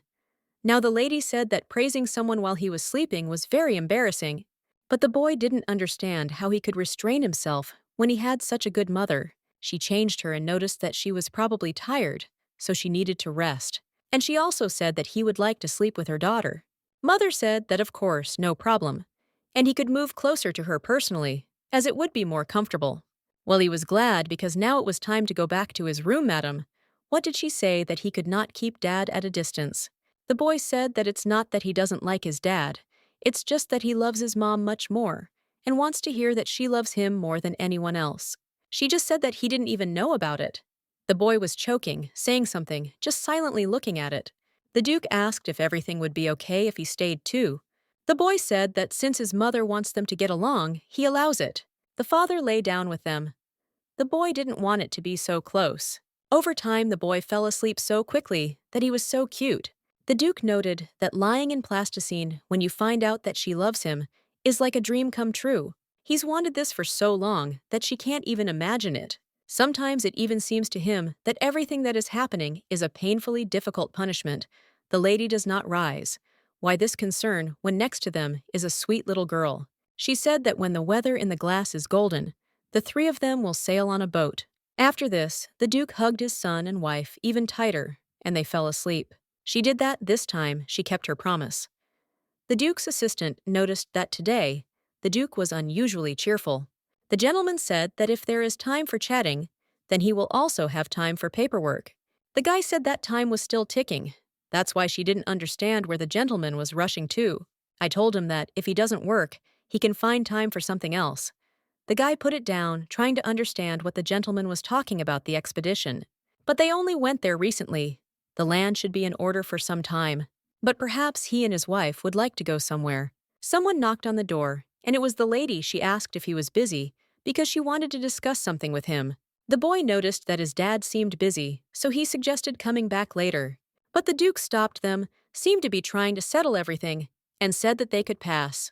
The lady asked if he remembered her promise, and the Duke confirmed it. She would like to go boating while it is not too hot, the Duke said.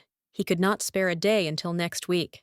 There is no need to worry about the location, because he has already arranged everything. The lady was glad that he had also prepared, and noted that he was trying very hard. After that, she smiled, thanked him, and said that she was looking forward to it, and added that the food should also be prepared.